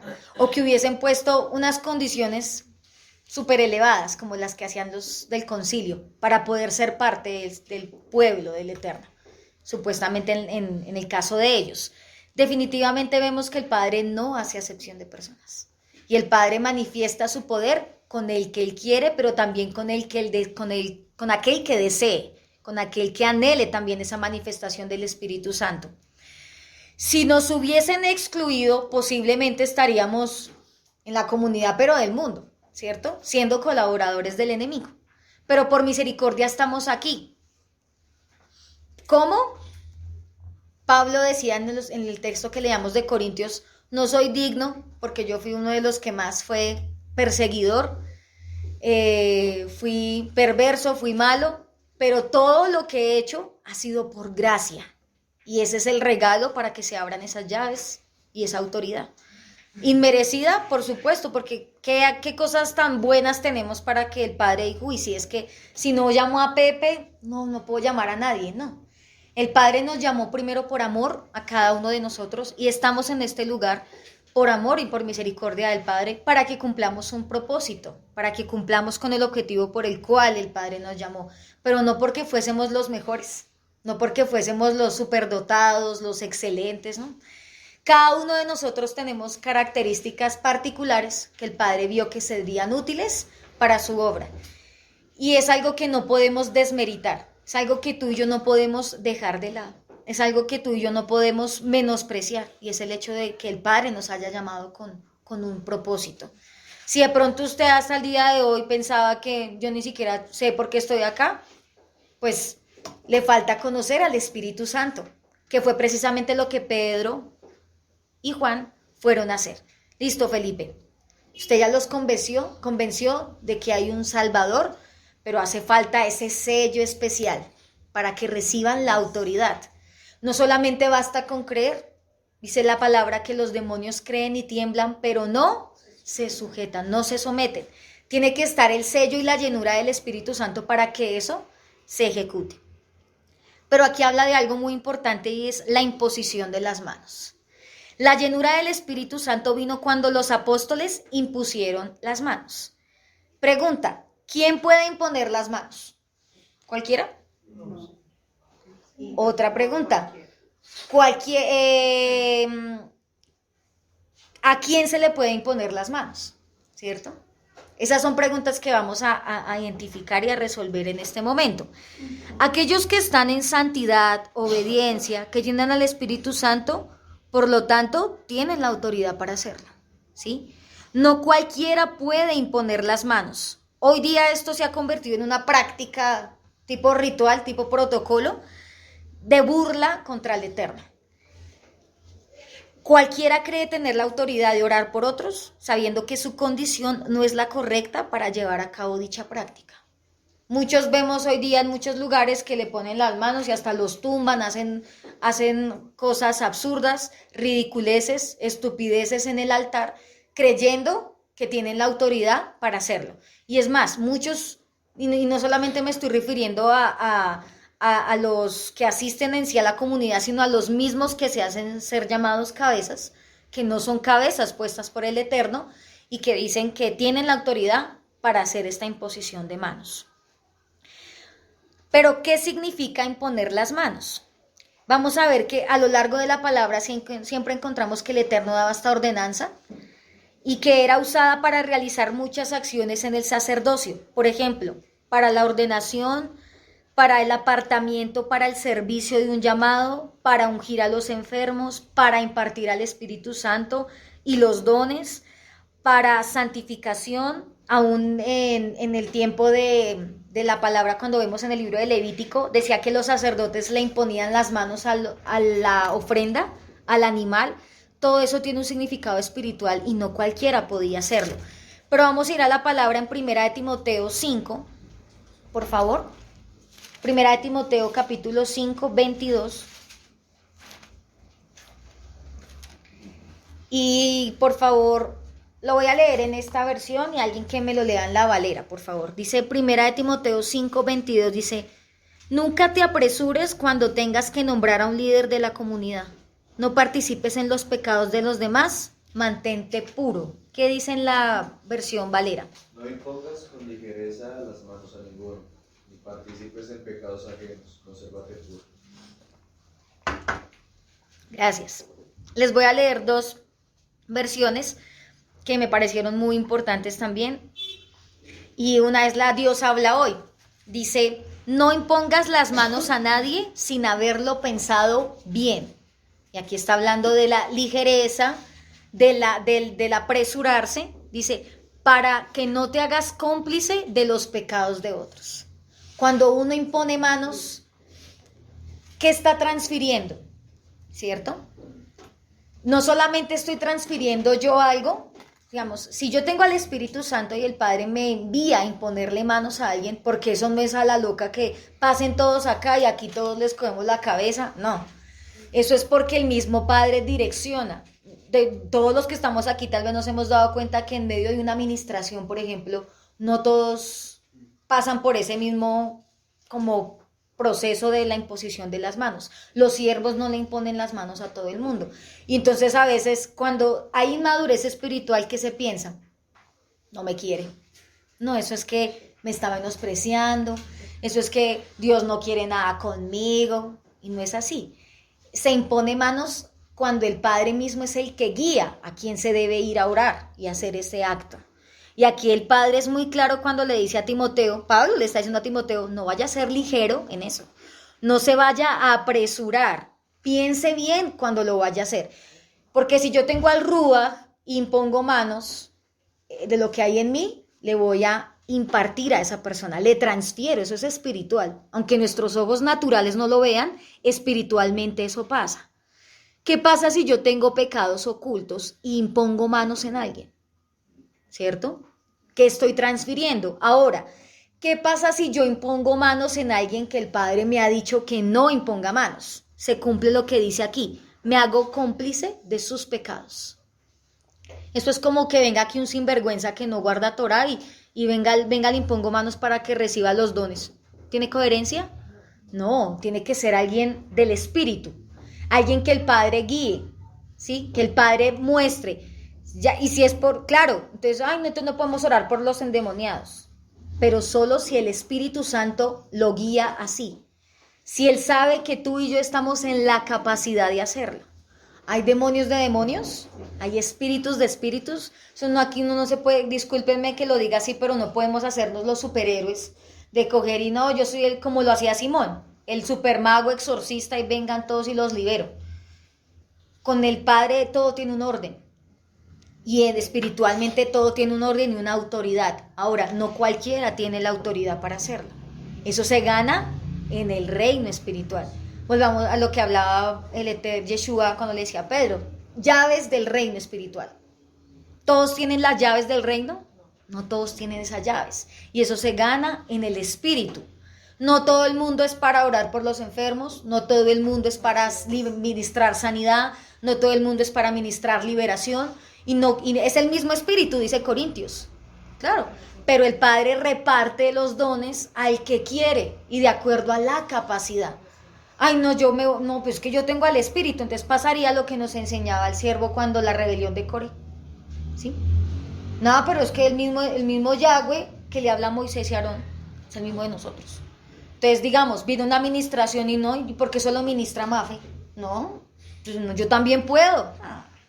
Cuidado.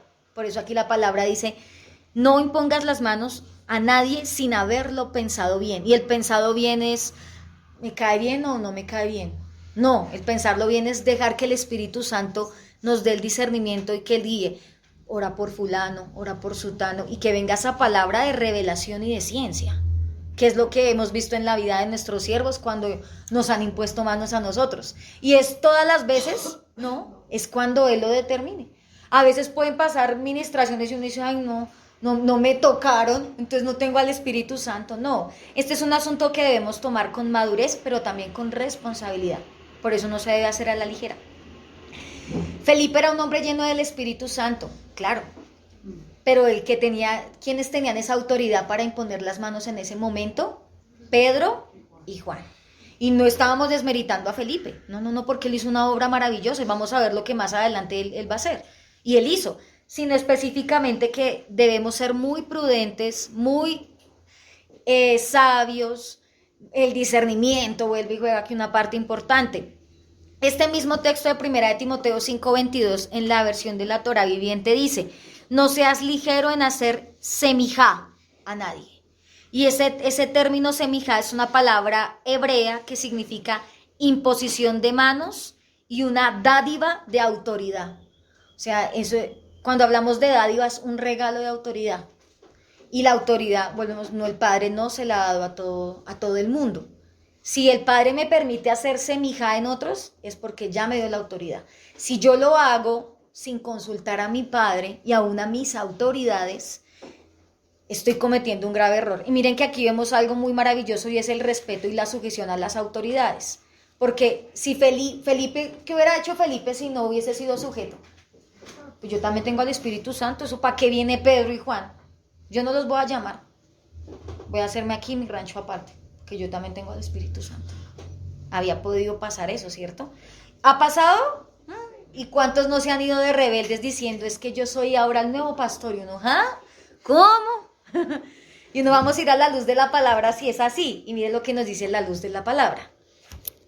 No son hombres impuestos por el Padre, y si se ponen a imponer manos a la chifladura, y por eso es que uno ve en esas comunidades que no tienen al Espíritu Santo.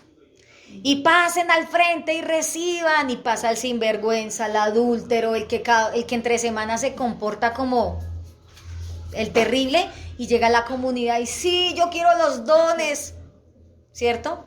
Entonces, ¿de quién es el error?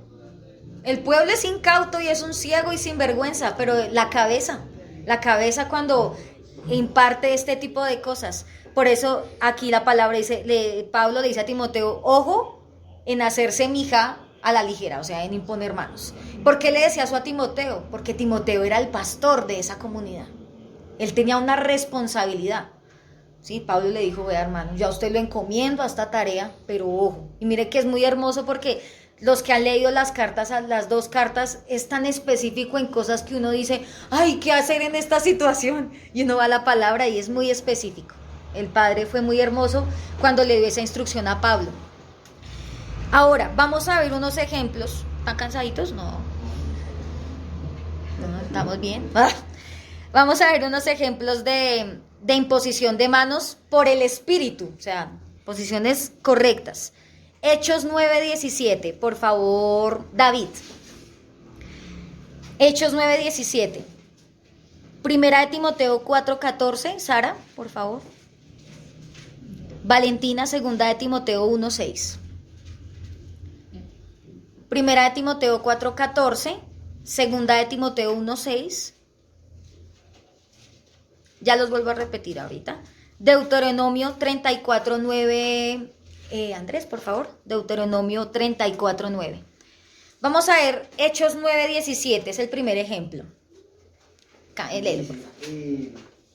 Fue entonces Ananías y entró a la casa y poniendo sobre las manos dijo: hermano Saúl,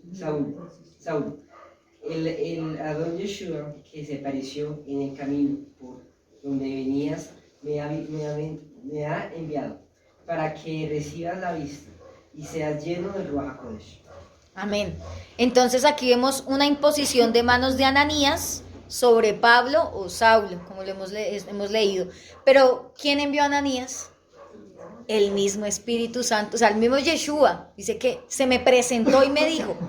Y miren que aún así Ananías le dijo que no iba a ir. Ahí más atrás dijo, no, usted me va a mandar a la boca del lobo. O sea, él mata a todo el mundo. Pero vamos a ver que fue el mismo Padre que le dijo, ve porque él me es instrumento útil. O sea, que es una imposición correcta, sí. ¿Y trajo resultado? Por supuesto. Si ven que la imposición de manos es una responsabilidad impresionante.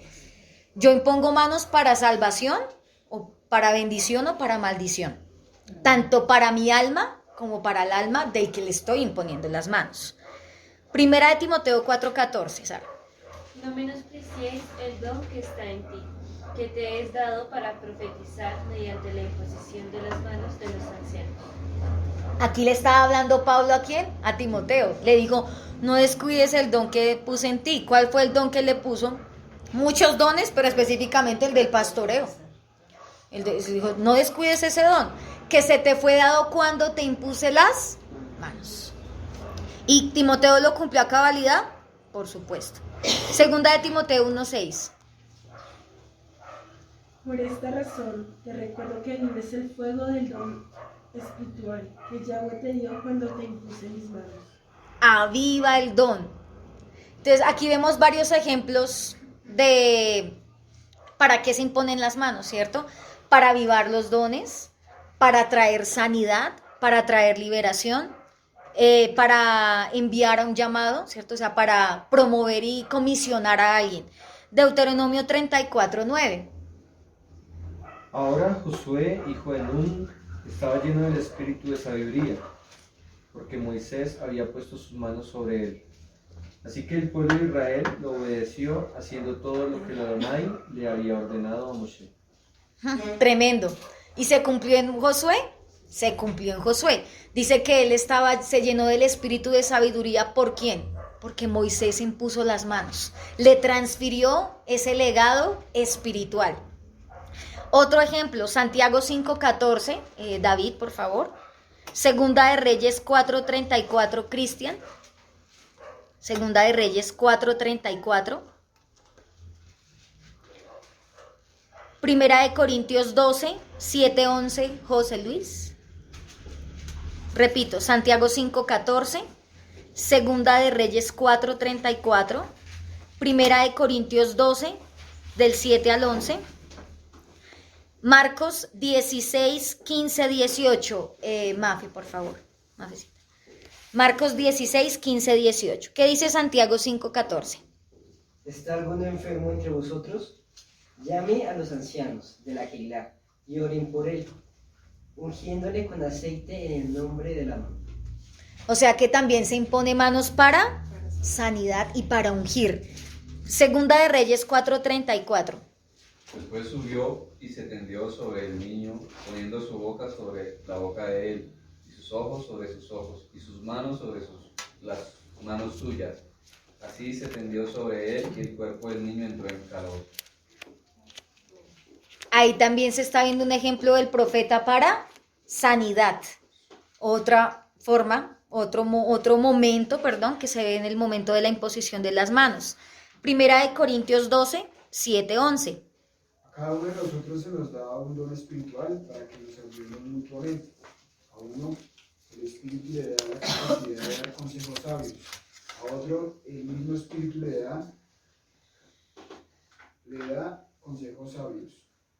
El mensaje de conocimiento especial. A otros un espíritu da gran fe, y a alguien más ese único espíritu le da el don de sanidad. A uno le da el poder para hacer milagros, y a otro le da la capacidad de profetizar. A algunos más le da la capacidad de discernir si un mensaje es del espíritu de Yahweh o de otro espíritu.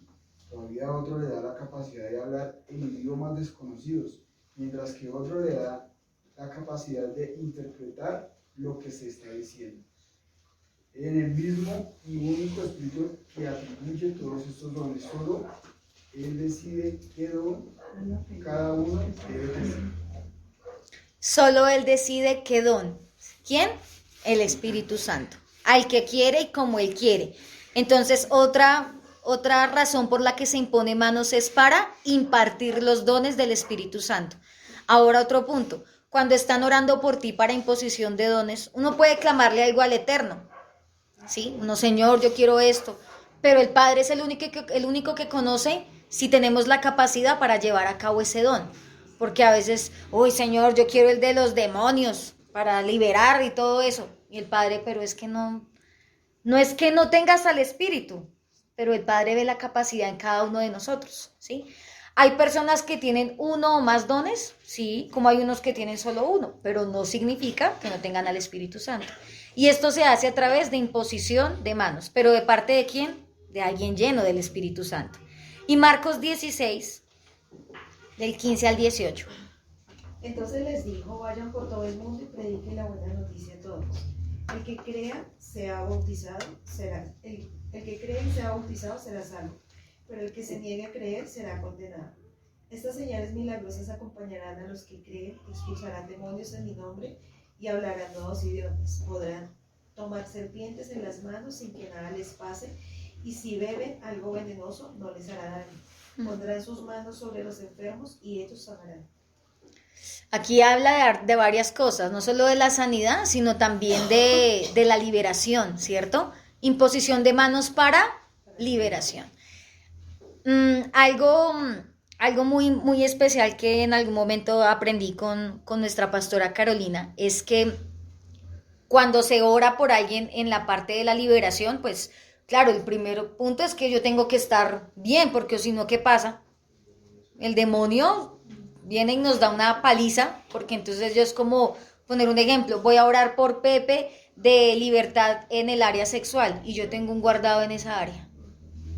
Graves, ¿cierto? Otra cosa también importante que una vez ella me enseñó es que cuando se está orando por alguien y digamos yo estoy en estado de embarazo, no es sabio que una mujer en estado de embarazo ore, imponga manos sobre otra persona, específicamente para liberación, ¿sí? ¿Por qué?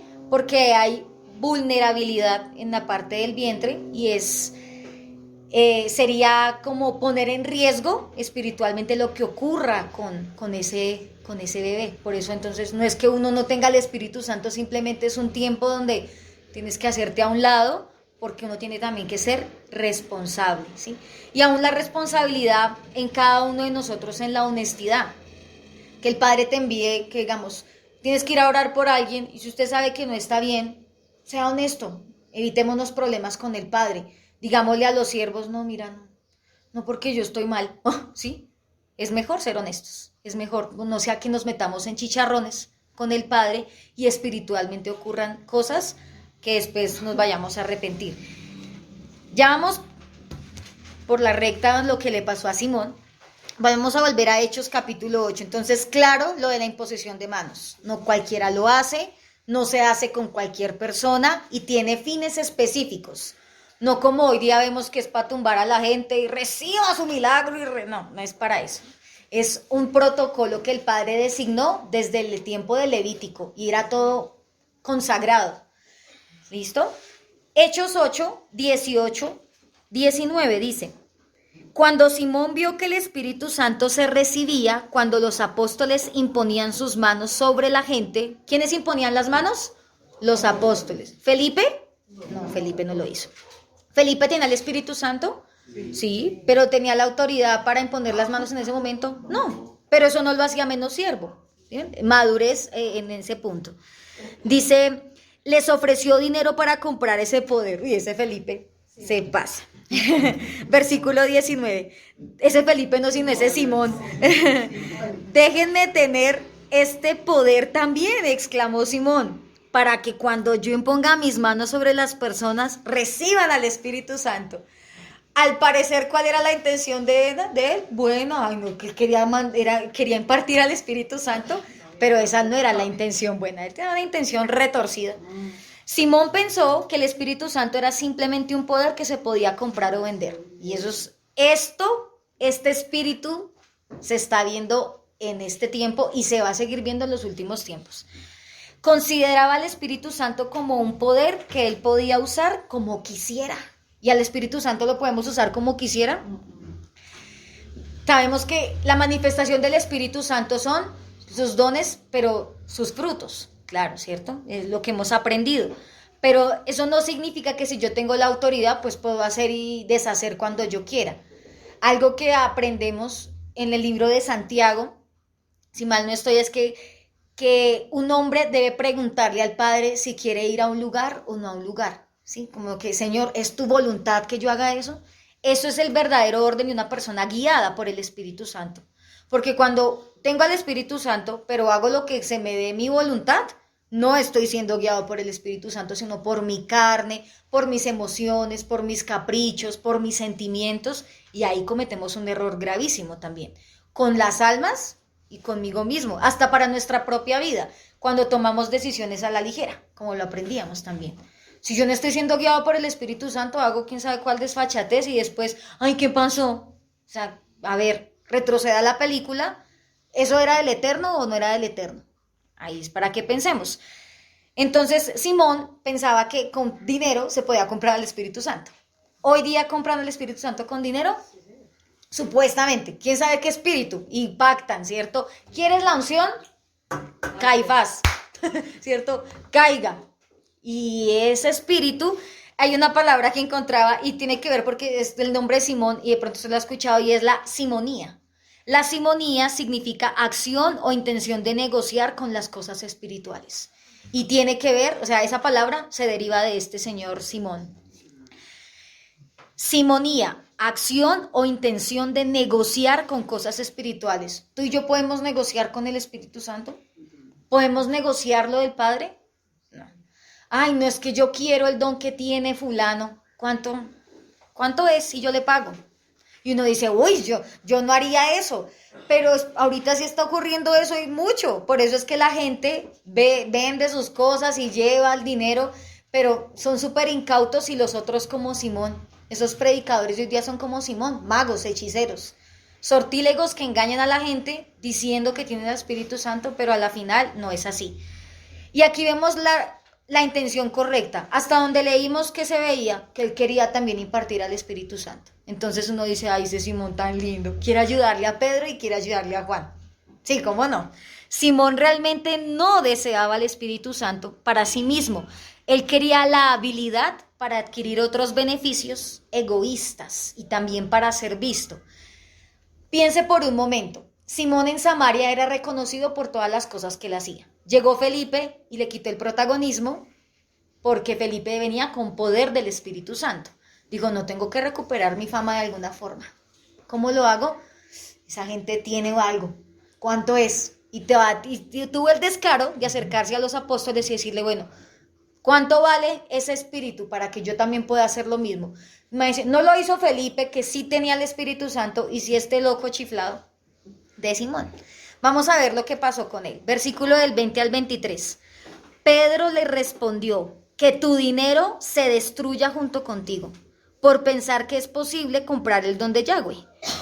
Tú no tienes parte ni derecho en esto, porque tu corazón no es recto delante de Yahweh.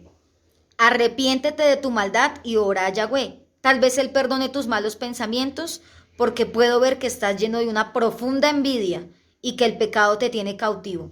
Este texto es muy maravilloso porque aquí vemos un hombre del Espíritu en acción. ¿Qué hubiera pasado donde Pedro no hubiera tenido discernimiento? Dice, ay, aquí viene un colaborador más. Pero grave, gravísimo. Aquí vemos que Pedro, con la autoridad, le dice que tu dinero perezca contigo. Y aquí algo muy importante, dice, tú no tienes parte ni derecho en esto. O sea, usted no merece las llaves del reino, porque tu corazón no es recto delante de Yahweh. Y lo invita a que se arrepienta.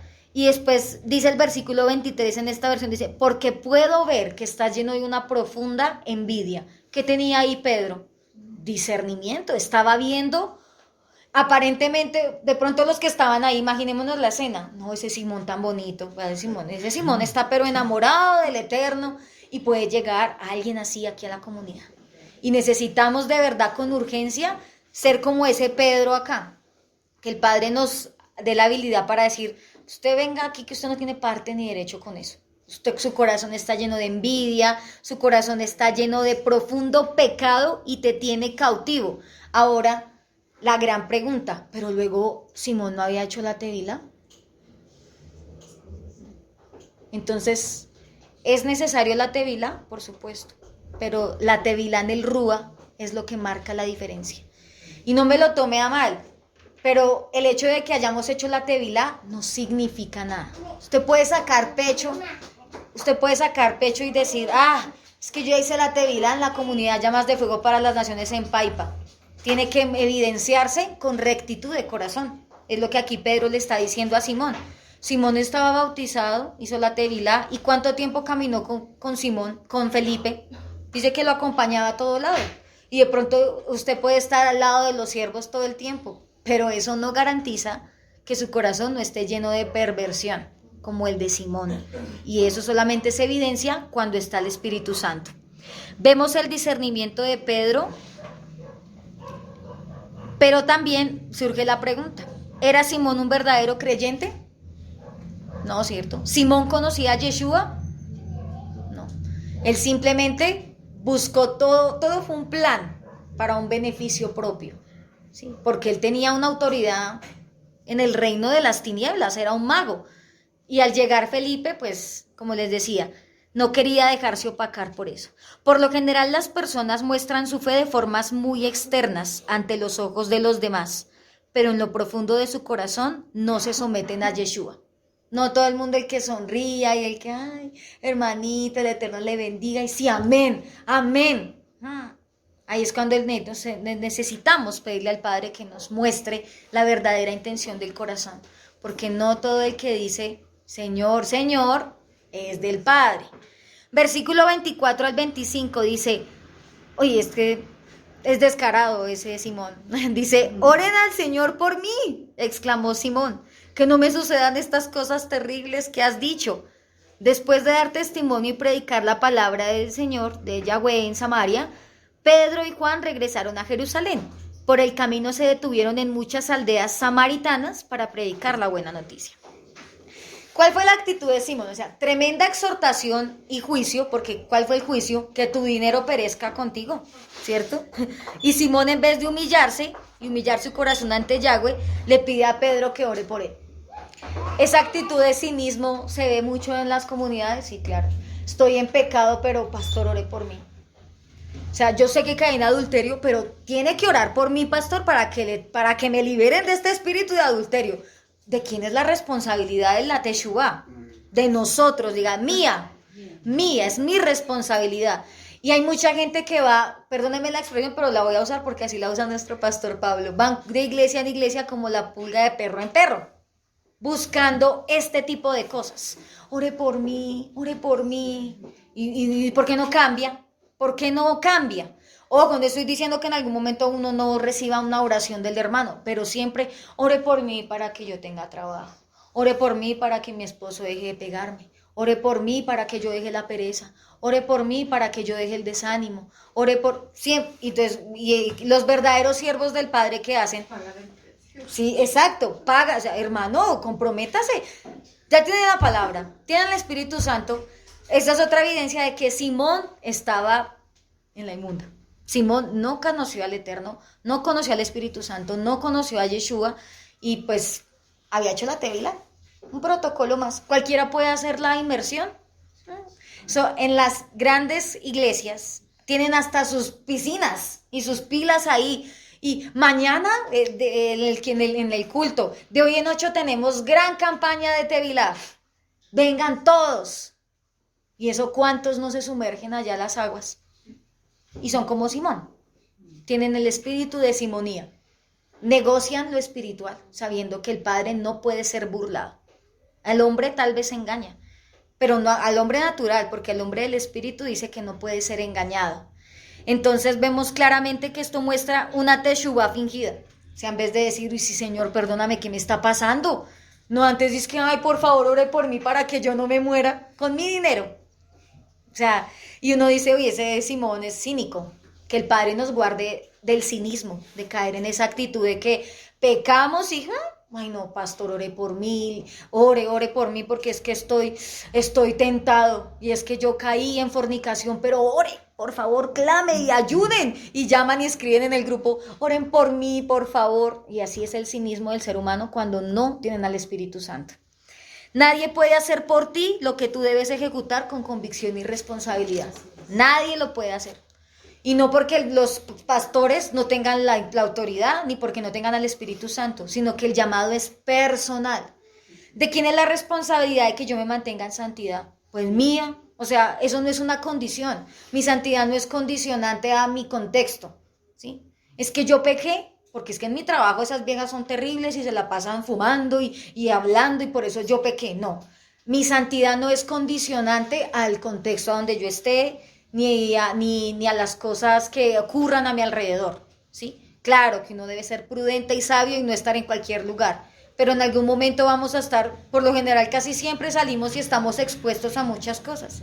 Y eso no puede ser una condición para yo quererme santificar o no. Y tampoco yo puedo ser cínico y decir, ay no, antes agradezca que hice la tevilá, o sea, que estoy siendo tentado y es que usted no sabe cómo me toca, ore por mí. Es que el que tiene que pagar el precio es el pastor, no. Cada uno de nosotros somos responsables de nuestras propias vidas, de nuestro crecimiento, de nuestra consagración, de nuestro llamado. Cada uno de nosotros. Como comunidad, velamos y oramos unos por los otros. Claro, y eso también es un mandato para fortalecernos. Pero si fulano pecó, y es que pasa, fulano peca y ¿a quién culpa? Al pastor y a la comunidad. Es que eso fue el pastor que no me volvió a llamar. Como el pastor ya no me deja en visto. O es que como en la comunidad ya no se preocupan por mí y se llenan de mil. Pero cuando uno escucha así, fui yo pequé porque tengo un guardado bien grande.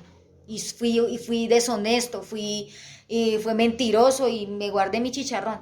Es difícil encontrar esa honestidad, pero en el pueblo de Yeshua tiene que verse siempre esa honestidad, amén.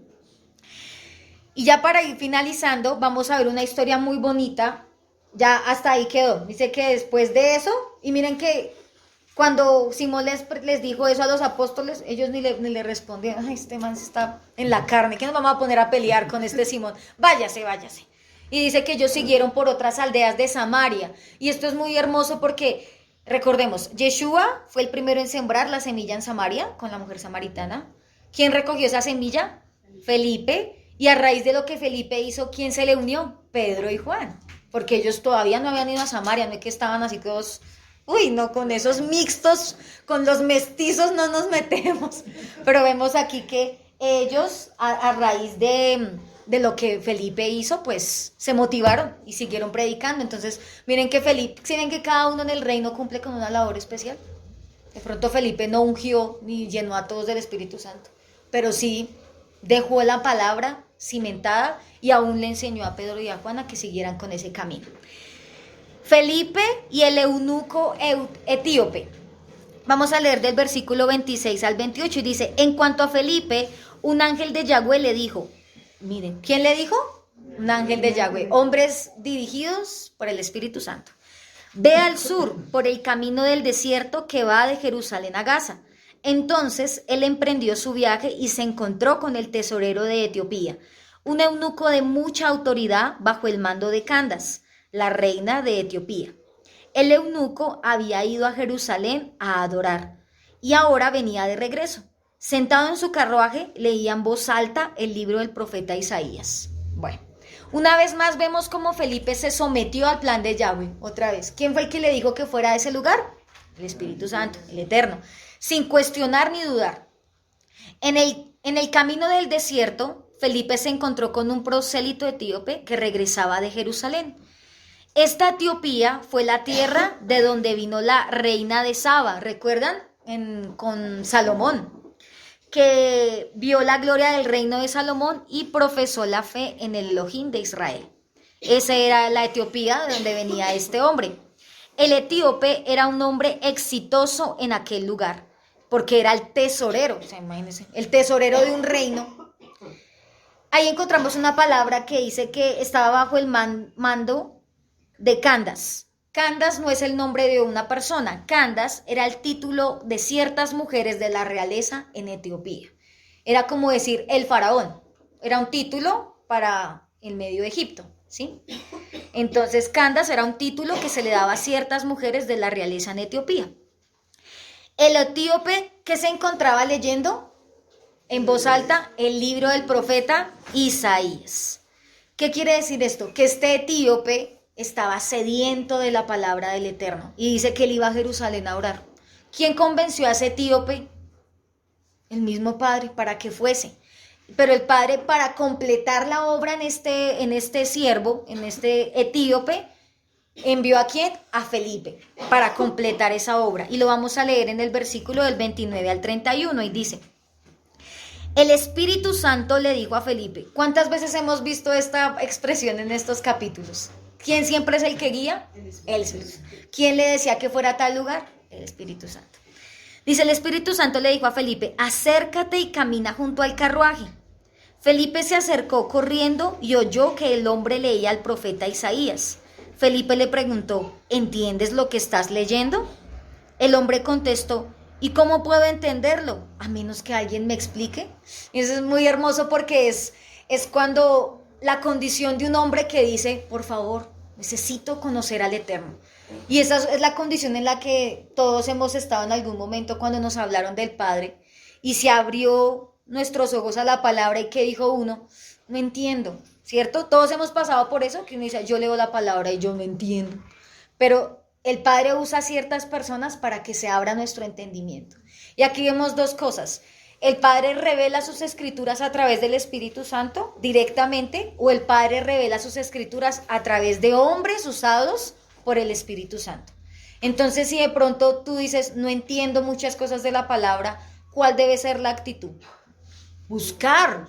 Si usted quiere aprender, ¿qué hace? Busca, se capacita. Ay, no, yo para allá no voy porque eso, hablan muchas cosas que yo no entiendo. No, si usted se llena de arrogancia, nunca va a aprender. Tiene que ser humilde como el etíope. ¿Qué hubiera pasado si el etíope hubiera respondido de otra manera? Que le hubiera dicho a Felipe, pues ¿usted qué le importa si yo entiendo o no entiendo? ¿Cierto? Y le hubiera dicho tal vez en su arrogancia. Pero Felipe buscó esa fue como la puntada para la oportunidad de hablarle de Yeshua, porque Felipe le dijo, venga, ¿usted sí está entendiendo lo que está leyendo? Y a veces puede sonar un poco atrevida esa pregunta, como que le está diciendo subliminalmente, usted está como bruto, como que no entiende, ¿cierto? Pero eso fue algo que el mismo Espíritu Santo le guió a Felipe para que el etíope dijera, sí, de verdad, necesito ayuda. Y vamos a ver que Felipe claramente era un hombre guiado por el Espíritu Santo, supo en el momento en que el etíope no entendía la palabra y era una puerta abierta para que diera a conocer a Yeshua.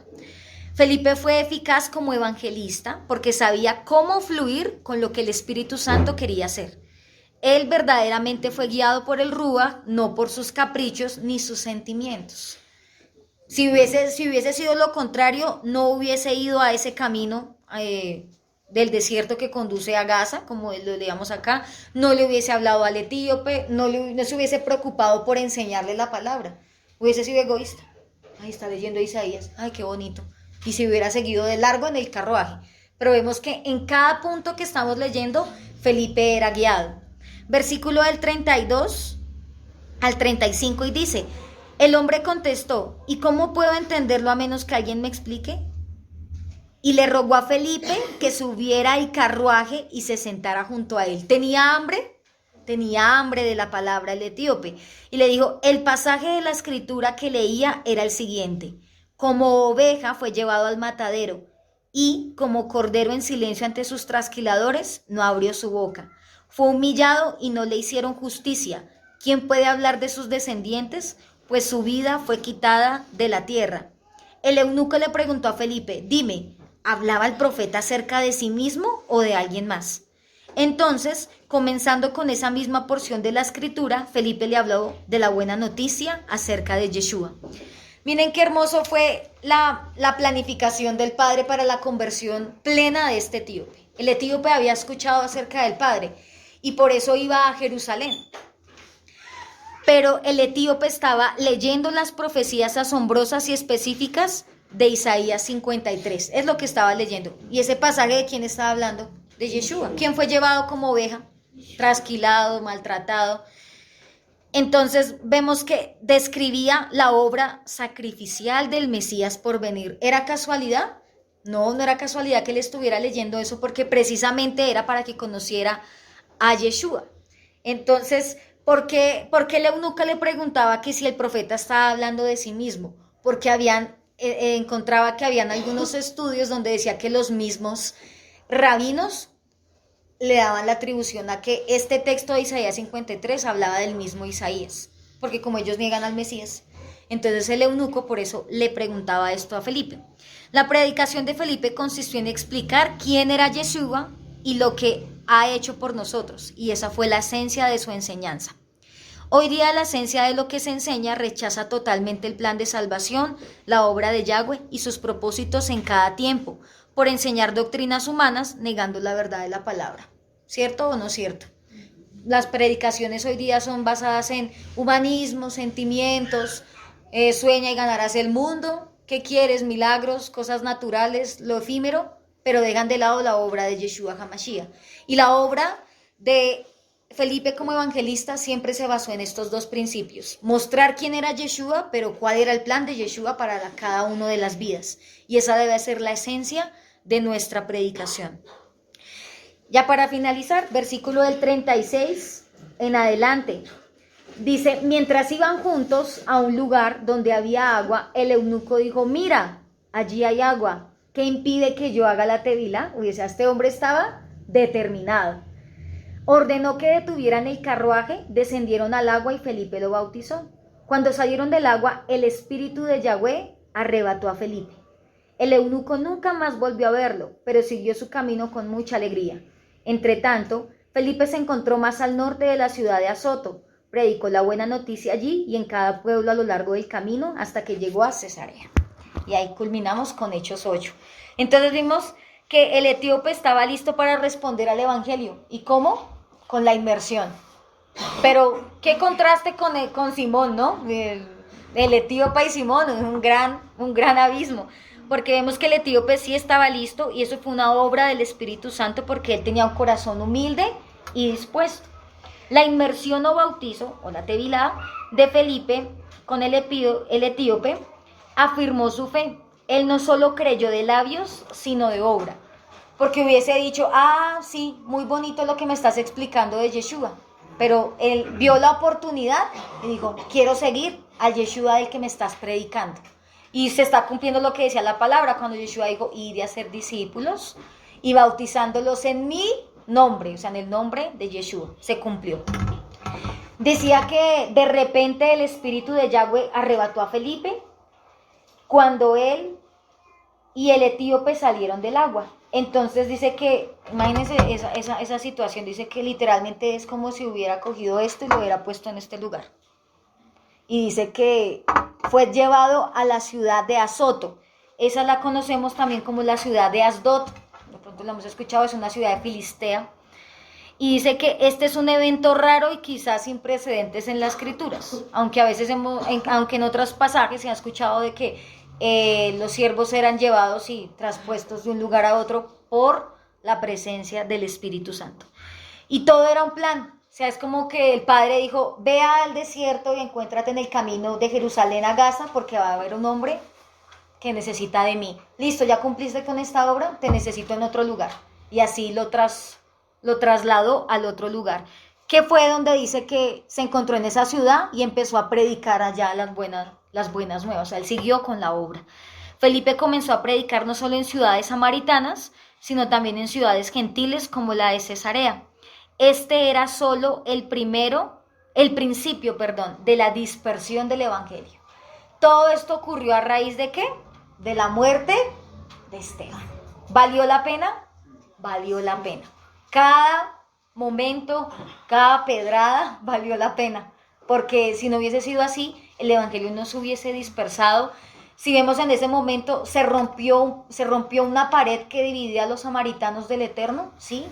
Porque por causa de eso ellos no podían ir a adorar al Señor, ellos no podían conocerle y se quebraron muchos argumentos para que se conociera la palabra del Padre. Entonces, eso ocurre cuando los hombres del Padre se dejan guiar por el Espíritu Santo. Ocurren milagros, prodigios y el mayor milagro es que se conviertan las almas. Claro, no estoy diciendo que no ocurran milagros de sanidades y eso también va a ocurrir. Pero el mayor milagro es que alguien diga, ya no quiero pecar más, quiero seguir a Yeshua. Y eso es la mejor conversión. ¿Cuál es el mayor milagro en nuestras vidas? Eso, que sigamos a Yeshua. Nuestro mayor milagro no es nuestras posesiones, el mayor milagro no es lo que tenemos ni lo que vayamos a poseer. El mayor milagro es que el bendito Padre se nos reveló a nosotros, nos rescató para que también siguiésemos ese legado. Eso es lo mayor. ¿El resto qué es? Añadidura. Amén.